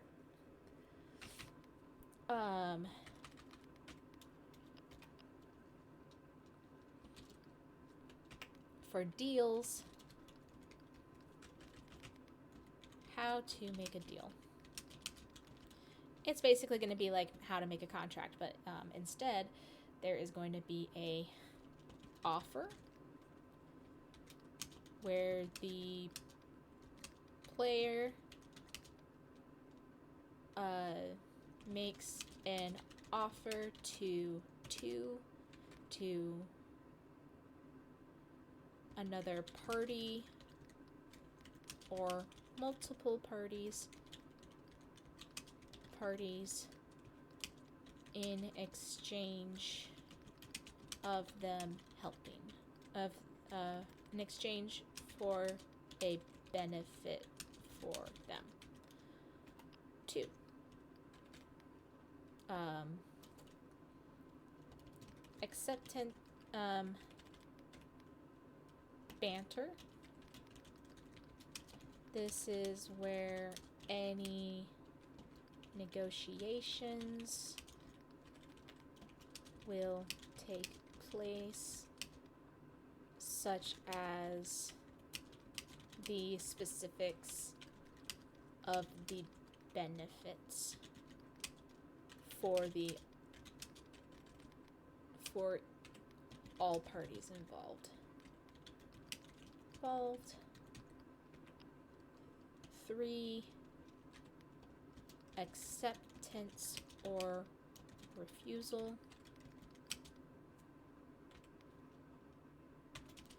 Man, spelling is a hard thing to do right now.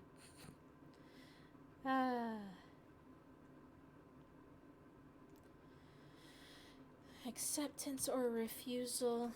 This is when a deal is struck or is denied by any of the parties involved, and then they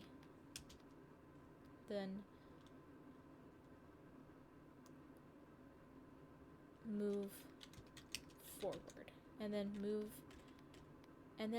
moving forward with that decision.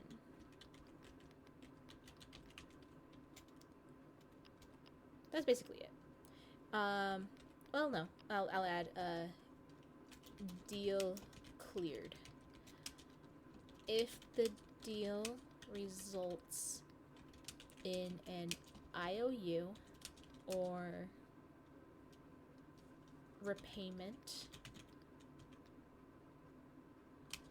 it will keep going until the IOU/repayment is resolved, but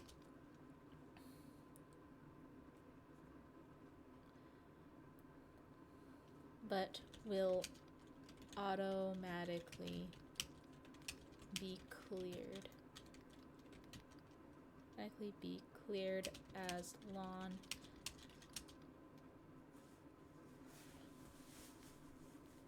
but will not hold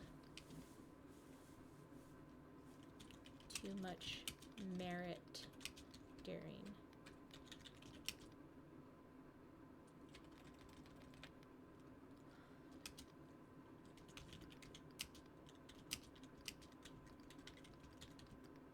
I think that makes sense. Okay.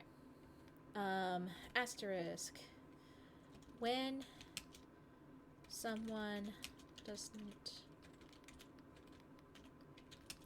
fulfill the end of their deal, they are subject to retaliation, which is when the person who had the deal who didn't get their end of the bargain will be in right to retaliate against the person meant to give them the benefit. They will have the urge to do something as punishment based on the hellish being or human or other creature. Particular ways and beliefs. Okay. So that's looking good. How to make a deal, how to make a contract. What are some things that I want to put here? I'm feeling pretty good about this. I really am. I've been putting a lot of work into it, so this is good. This is very good.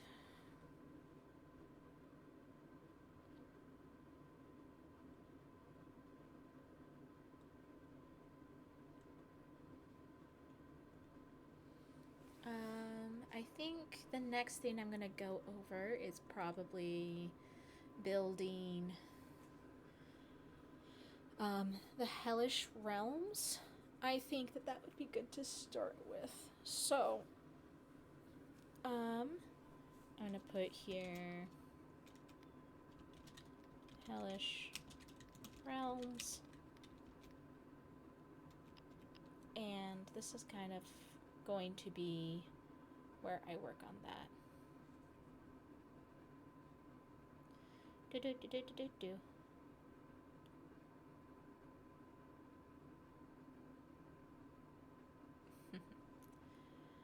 Alright, so the Hellish Realms. I'm kind of thinking of just having the Hellish Realms be something related to a specific number of realms.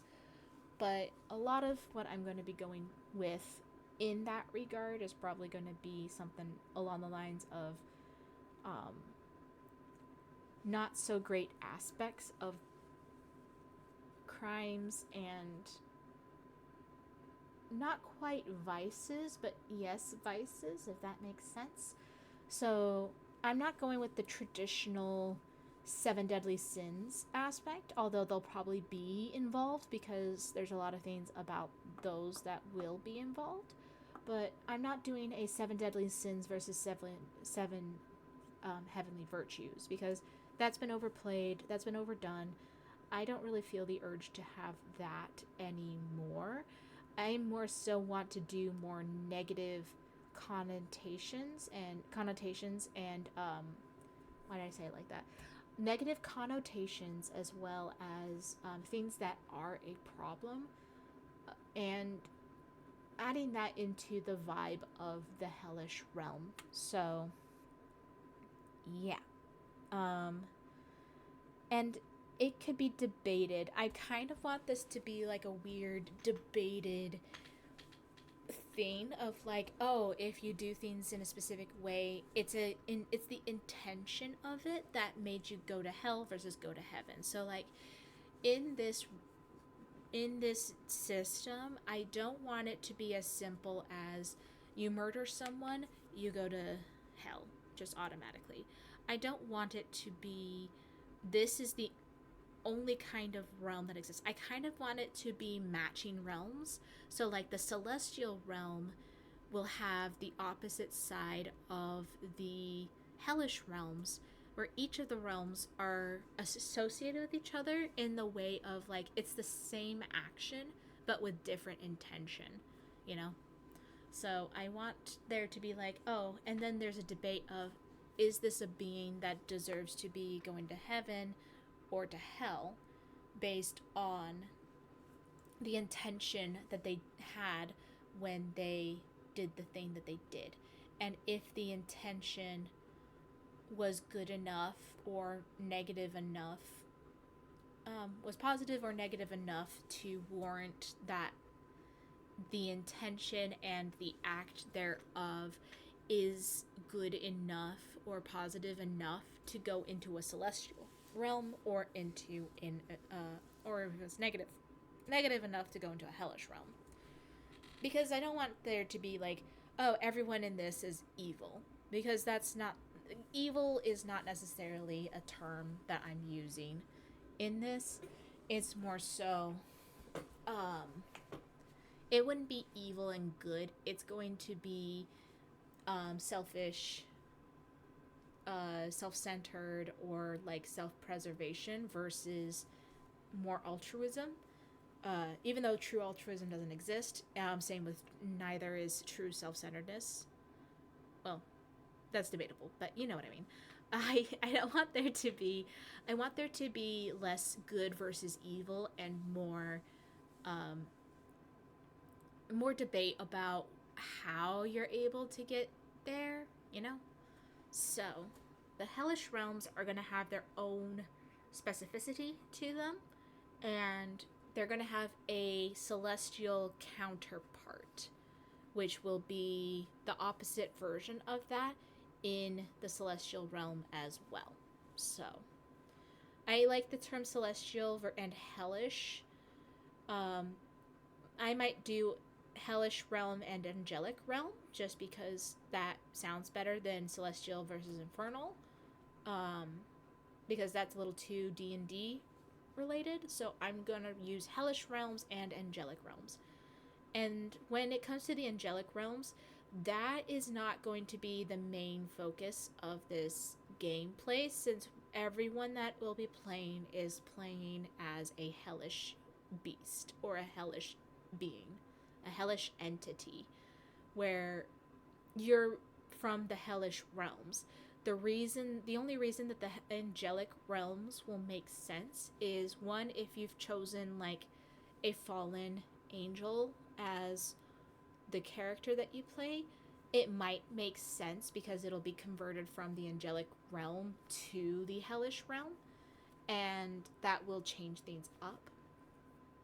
Or if you're doing like a combat situation where an angelic being is trying to attack one of the players, then you'll want to know what kind of skills they are allowed to do. So that would make sense. But the main part of the hellish realm is the focus of this system. So, let's start with some things that are negative traits.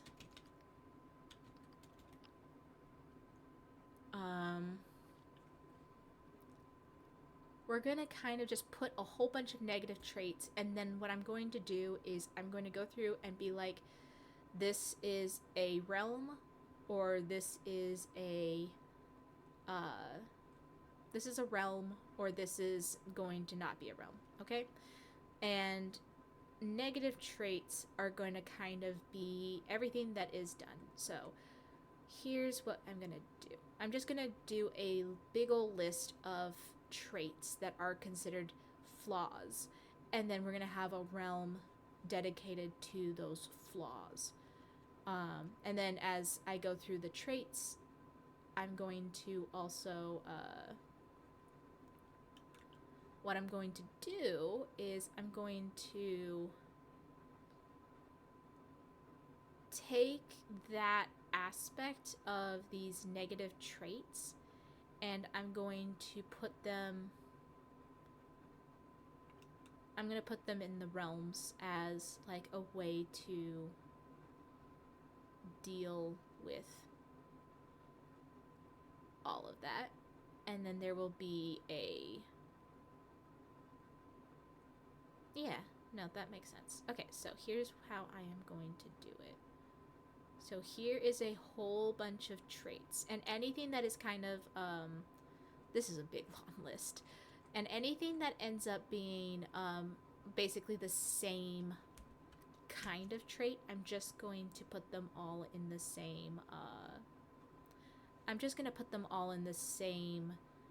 category of a realm, so it'll shorten up the list considerably. So I'm gonna do that. So this might seem like a lot, but I promise there is a method to my madness. Let's see. We've got abrasive. Abrupt and abrasive. Those are pretty... Let's see.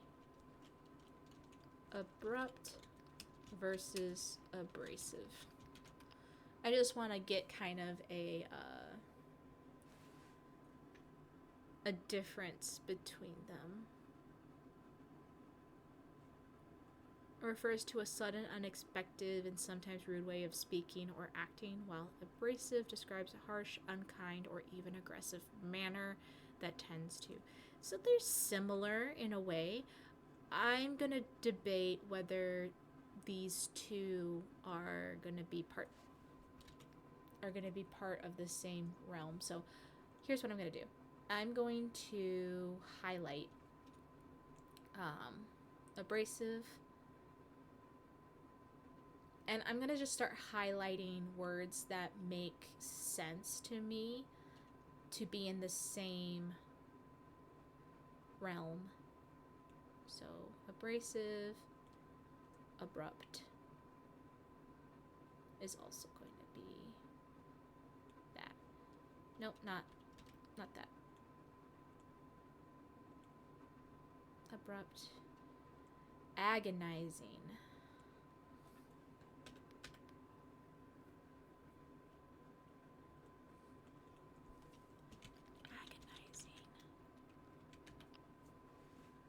Causing great mental or physical pain.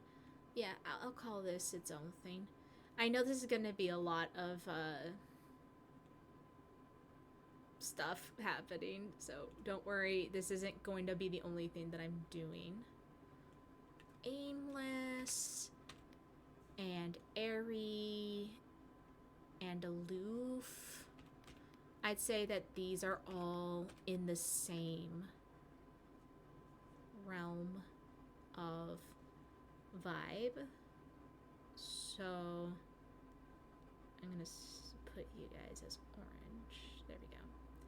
Amoral. Ooh, amoral. That is its own thing. Angry, anxious, apathetic, arbitrary. So here's what I'm gonna do. As I'm going through these, instead of this process, because this is going to make me go for forever, this is going to take too long to deal with. But here is what I'm going to do. I'm just going to put down the abrupt. I'm going to start with the abrupt realm, and anything related to the suddenness, such as like anger. So this will be anger will be part of this one, but this is kind of the reactionary. Agonizing realm, which will be causing pain. So the abrupt realm, I am going to have that be, this is where violence and reactionary negativity reigns strong. Agonizing realm, this is where punishment without warrant is considered justified or defensible.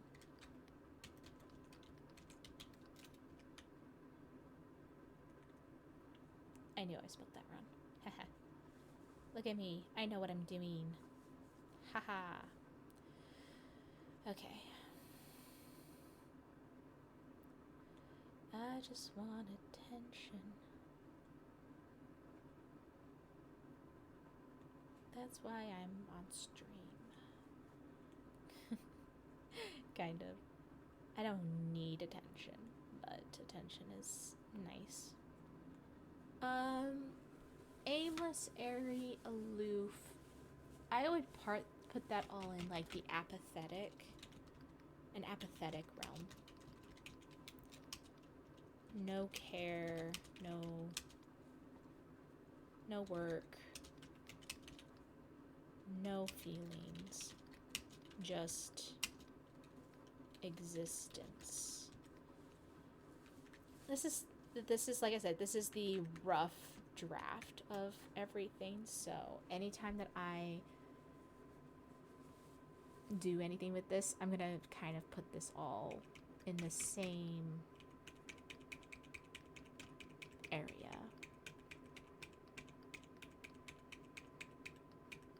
Arbitrary. Argumentative would probably be part of the abrupt. arrogance. Yeah, we'll have arrogance be one of them.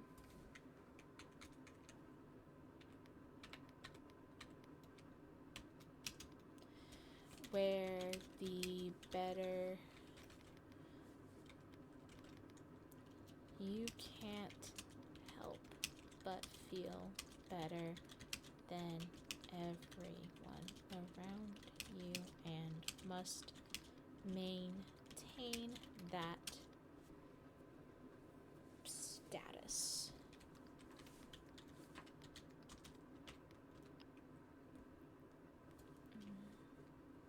Artificial. I will come up with names of these eventually. I'm just going through and being like, okay, yeah, this will go into this kind of realm. This will go into this kind of realm. Arrogant realm.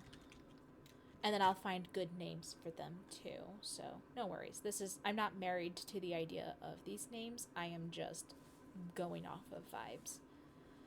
Artificial, where it is better to be deceptive than to deal with the truth of anything. Asocial will be part of that. Assertive, negative is considered a negative trait. I would not have thought. Astigmatic. What does that mean? Related. Oh. It's the condition. It's the condition. Oh no. I thought that it meant something different. I didn't realize that they were like stigmatism.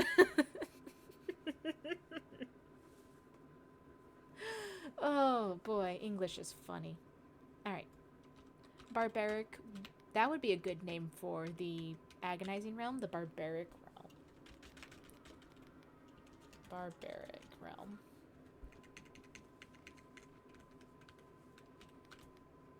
Okay. Bewildered. No, that doesn't really count for much. Bizarre. The bizarre. That's not a negative trait. Bland will also be part of the apathetic realm. Boisterous is part of the abrupt realm. Brittle. Okay. Brutal. Calculating. This would be its own thing. So the artificial realm. Okay. This is when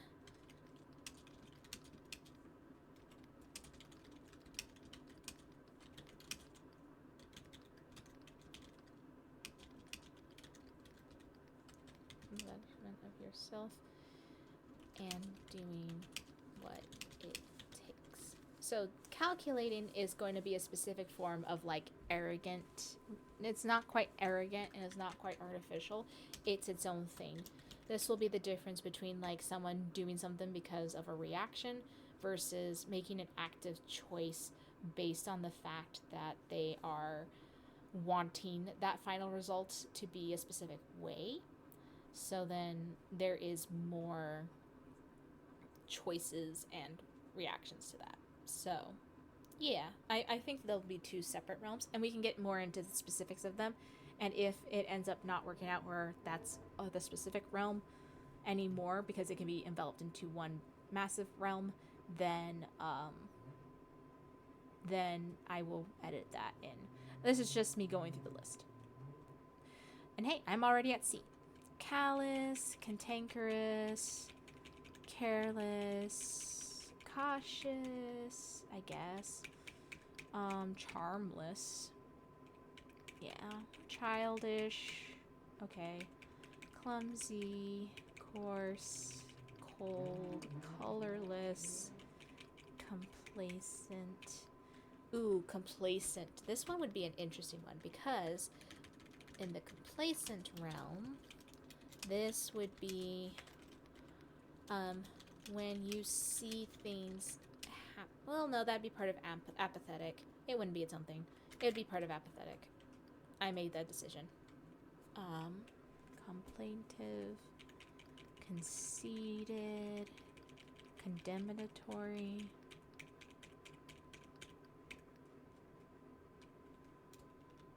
What is that? What's the exact definition of that one? Expressing strong disapproval.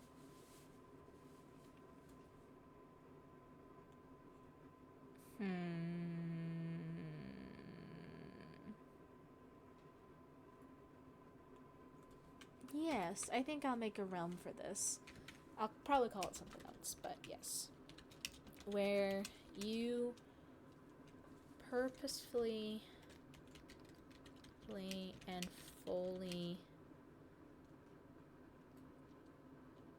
make it a point to judge and bring problems to whoever you disagree with. That'll be its own thing, obviously. Conformist.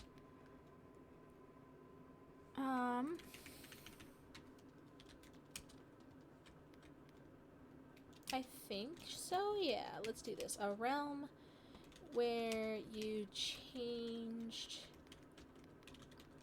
yourself to fit everywhere, regardless of its effect.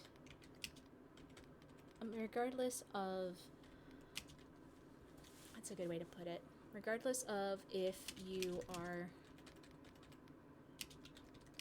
hurting people or changing too much for the worst. Basically, it's changing yourself at like the drop of a hat just because everyone around you is doing it. Contemptible, conventional, cowardly. I'd put that in the conformist realm. Crafty, crass, crazy, criminal, critical, crude. The crude realm. I think that would be a good realm. It is always a good time to be inappropriate.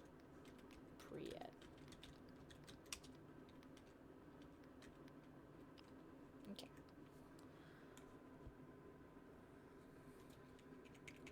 Cynical. Decadent. Decadent. That's a good one. The decadent realm.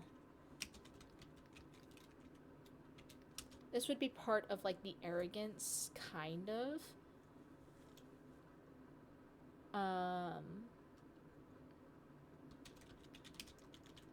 Whatever it takes to be surrounded by big, beautiful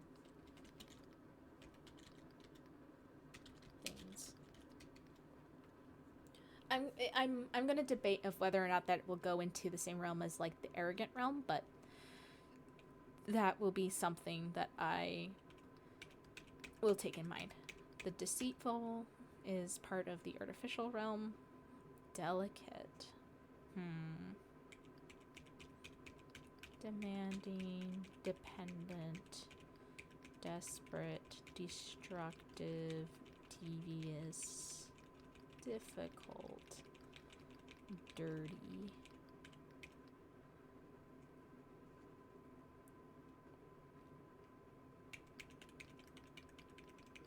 Okay. No worries. I'm getting through this. It's fine. Disloyal, I think, would be part of the conformist realm. Because they're conforming to the base rather than...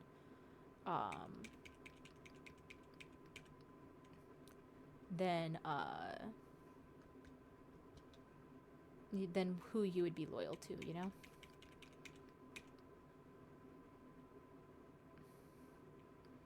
These are all some other things.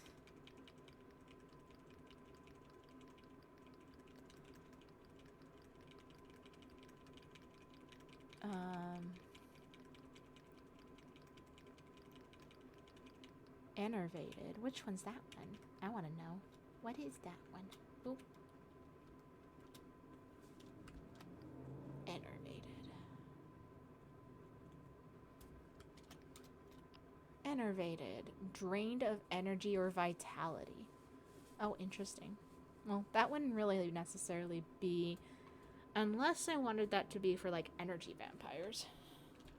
Let's do that. We'll do something like energy vampires where... this is where you value how much you can take from a person before they lose it.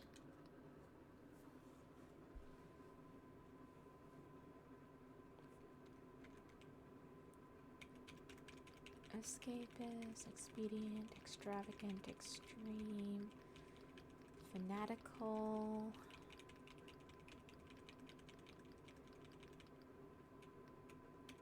Fanatical. I mean, that one I know, but I kind of want to see what the definition of fanatical is. No, not the company. The meaning in English. Filled with excessive and single-minded zeal. Okay, so basically it's going to be part of the... Probably part of the decadent realm. Where you're focused on one idea. I mean, we're already at F, so that's something. It's still a lot of words to go through, but that's okay. We're doing good. We're already at 2 hours into the stream. 2 hours and a few minutes. Hey, I'm doing it. The stream is going to go until... I'm probably going to just keep working on this until 7:30, and then I'll have 15 minutes to kind of go over everything real quick and come up with a game plan for next week. So then I can, you know, do stuff. But I want to try to get as much as I can done today as well. So, yeah, I want to try to get more done today. Yay! Okay, let's get back to it. Yeah, this will be that. Fatalistic. That one, maybe. Let's see.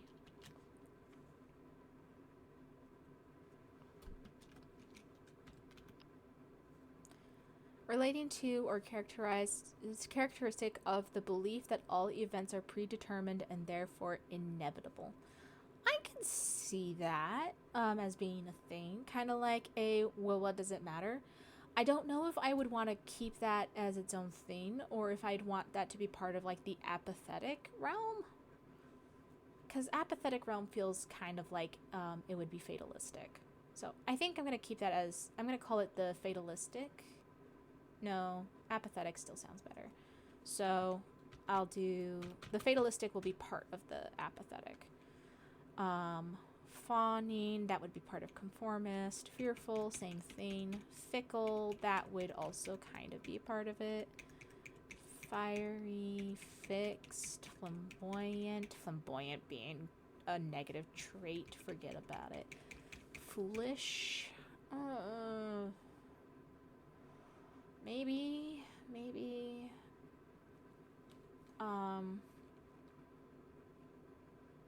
The foolish realm, I guess.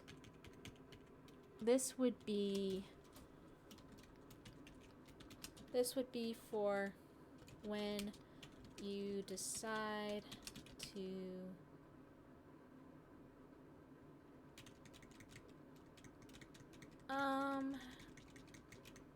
I know foolish would be falling into conformist because you're following and you're not thinking for yourself kind of thing.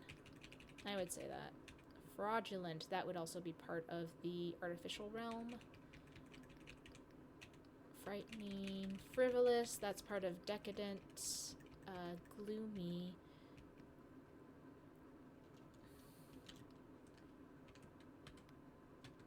I'm gonna make this its own thing. The gloomy realm. Where negativity as a... Well, no, that would be part of enervated. Be enervated because, yeah. You can be gloomy and part of it because you're taking from people because you need them to give them your ability and your power and, yeah. Graceless, grand, greedy, grim, gullible, hateful, haughty, hedonistic. Would hedonistic fall into, like, the decadent realm? Or would that be something else? That's a very good question. Because I don't want there to be too many of the same kind of realm, but I feel like hedonistic would have its own. Because decadence is... It's like it, but it's not. You know, I'm gonna keep it just because I think there is a potential of having them be two separate realms. But how that's looking, I'm not entirely sure yet. So I'm gonna have the hedonistic realm, where it is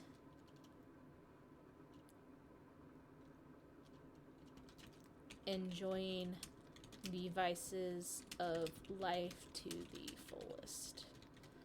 And we'll see if I can differentiate between the decadent realm and the hedonistic realm. And if I can't, then I'll just merge the two. And if I can, then there'll be two separate ones. Resident. Hidebound. I don't think I know what hidebound is. I don't think I've heard that one. Unwilling or unable to change because of tradition or convention. Yeah, that's definitely a part of conformist realm. Because it's easier to conform. High-handed, hostile, ignorant, imitative, impatient, impractical, imprudent, impulsive, inconsiderate.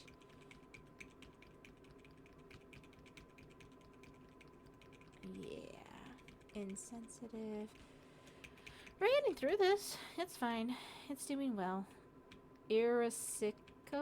Irascible. How do you pronounce that one? I don't think I know that one.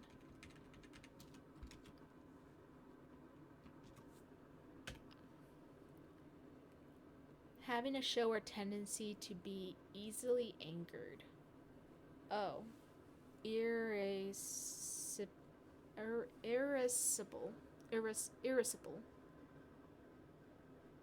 How do you say it? Irascible. Irascible. Okay, so the tendency, having or showing a tendency to be easily angered. Okay, so yeah, that would be part of the abrupt realm. Irascible. I learned a new word. I hope you learned a new word too, because I didn't know what that word was. So if you learned with me, congratulations, we learned together. Alright. We got irrational, irresponsible, irritable, lazy, libidinous.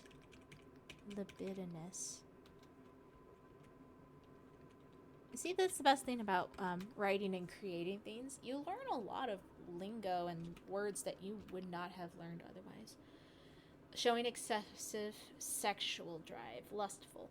I guess that would be part of the hedonistic realm, so that's fine. Loquacious. I've heard this one, but I cannot remember what this one means. Tending to talk a great deal or very talkative. Okay, I mean, that is something. Ooh, we could put this as, like, the realm to be charming. Charming and manipulative in spoken word or action. I'm going to see if this will be added on to the calculating realm or if it'll be their own thing. Malicious is part of the calculating. Mannered, mannerless, mawkish. Which one's mawkish again? You remember so many words as you were studying and everything like that, and then you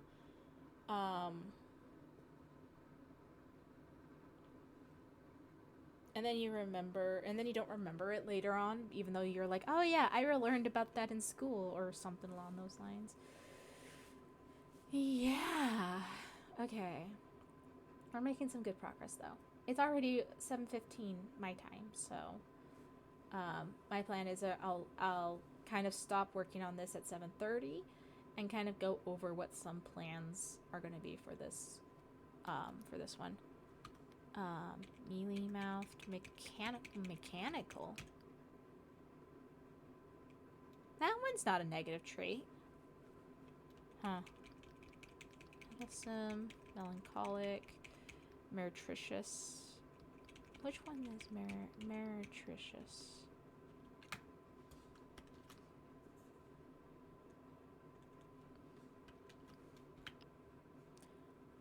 Meretricious. Meretricious. Meretricious. Apparently attractive, but having in reality no value or integrity. Oh, that's me. Meretricious. Oh no. That's mean. That's a burn. Oh no. Ah, I like it. That's a funny word. I'm not gonna use it for one of these yet, but that's funny. Okay. Morbid.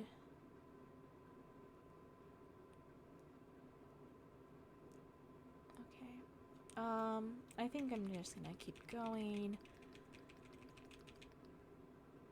Narrow-minded, natty, negativistic, neglectful, neurotic, nihilistic.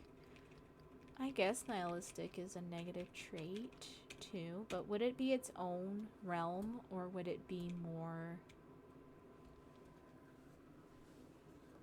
Would it be more added onto the apathetic? Because I don't... Here, let's keep a look. Let's take a look over here. Nihilistic meaning. Yeah, I would consider that kind of more apathetic.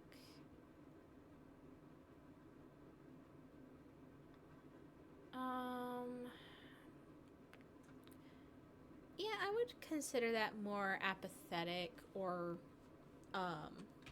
something else. I wouldn't say that it would be a realm of its own.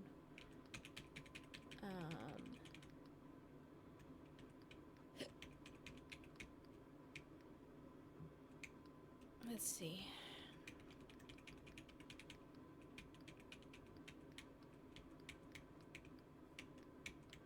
Perverse. This one might be its own realm because this would have a different meaning than like hedonistic or barbaric, because hedonistic and decadent are going to have different standards. Perverse would be its own thing. Let's quickly take a look at perverse.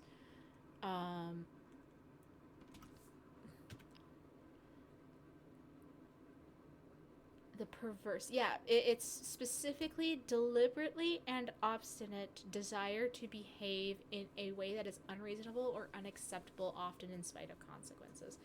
So it could technically be its own realm. So it could be part of the crude realm, I guess. I guess we can call it the perverse realm.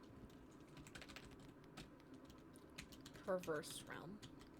Because crude, yeah, it could be crude too, but perverse is kind of where it's at right now.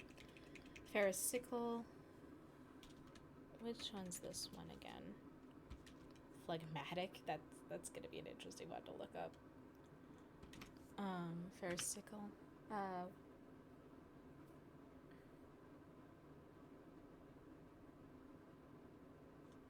Did they misspell it? Or am I just dumb? Describe someone who's excessively or hypocritically pious, similar to being self-righteous or sanctimonious. Okay, so yeah, that would be kind of more of the arrogance part, I'd say. Phlegmatic. I hope this isn't what I think it's gonna be. Phlegm.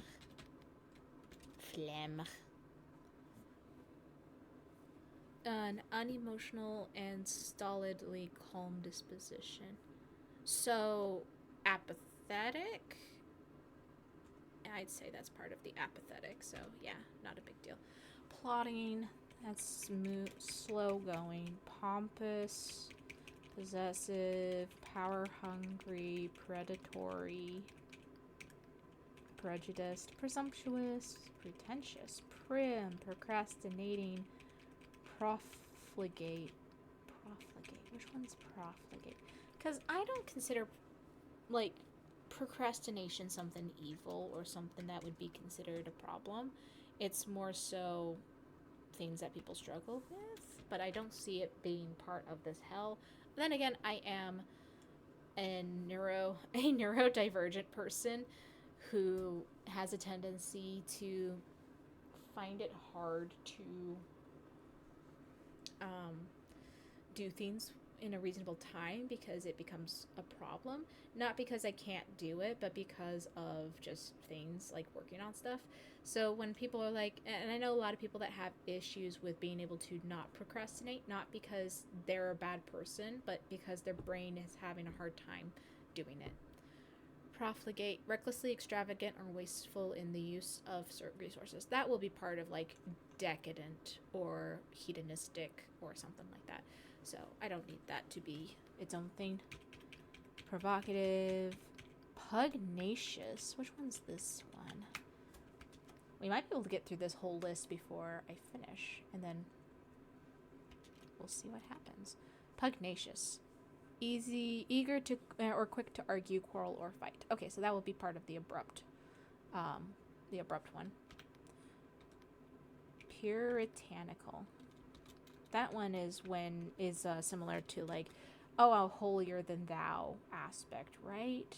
I'm pretty sure that's what that is for. Yeah.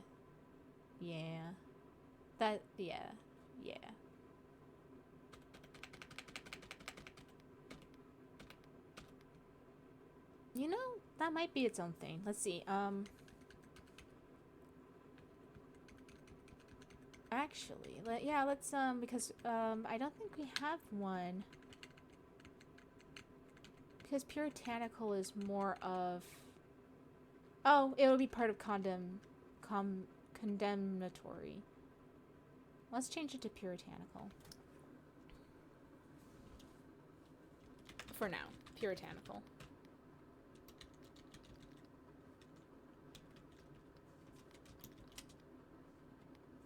I don't remember how to spell it. I should have saved it. We'll call it puritanical for now. Okay. Quirky, reactionary, reactive, regimental, regretful, repentant, repressed, resentful, ridiculous, rigid, ritualistic, rowdy, ruined, sadistic, sanctimonious, scheming, scornful, secretive, sedentary. Whoa, am I reading that word correctly? Selfish, self-indulgent, shallow, short-sightedness, shy, silly, single-minded, sloppy, sly, small thinking. Yeah, a lot of these are just repeats of the same kind of thing above. So I am going to kind of go through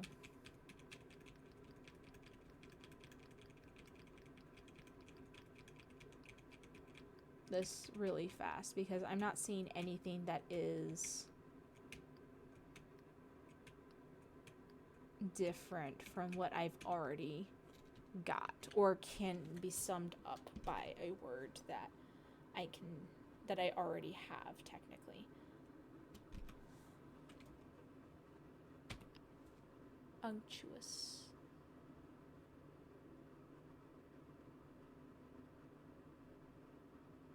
Okay. Having a greasy and soapy feeling. Excessively or ingratiatingly flattering. Oily. Okay. Undisciplined, ungrateful, unfriendly, unhealthy, unimpressed, unlovable, unpolished, unprincipled. Okay. Unstable, vacuous, vague, venal, venomous, vindictive, horrible. Yep, that's the list. So we got so far 1, 2, 3, 4, 5, 6, 7, 8, 9, 10, 11, 12. I did not do this on purpose, but that's 13. That's 13 realms. That's so funny. Oh, I love it. I say let's keep it here then. And then I'll go back to it in a little bit of time after I've had some time to go over these realms and think about things. And then when I look at them again, I'll be like, oh, this one could just be eaten up by that one. But I kind of like the idea of 13 realms as I'm saying that out loud. So I'll just have to make sure to clean this up and make it into its own thing so that I can see all the different parts of the realms and see what needs to change and what makes them distinct from each other. So then we can make this into a cohesive realms so that it doesn't seem like it's the same couple of realms between 13. But I really like to have the number 13 because I love the number 13 specifically. I love the number 13. I think it's a great number. I think it's my favorite number. And I believe that this would be fun to be like, and then there's 13 realms of hell that you choose from. And depending on which one you choose from, depends on the kind of strengths and weaknesses that you'll have because of the fact that you come from this realm.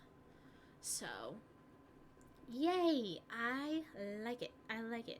So I'm gonna leave that there for now. What I'm probably gonna do, that's 6 pages already. Hellish Realms. I like this. I probably will, what I'll probably do is I'll leave these here so that I can start thinking about these, because I think that this is going to make it interesting to choose between them, you know?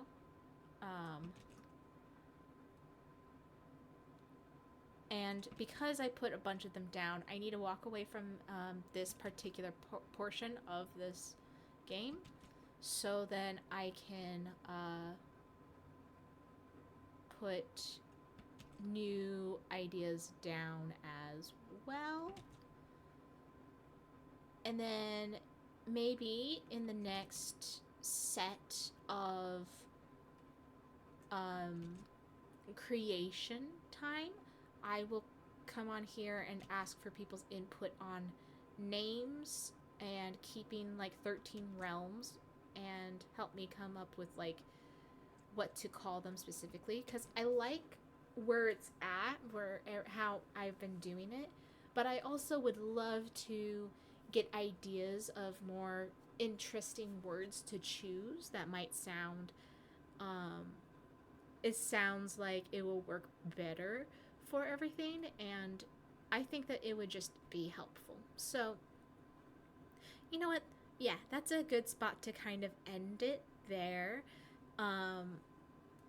Because I did put a bit of work into it. I finished up how to make contracts, I put in how to make a deal, and I kind of went over everything that I've already been doing with this game system.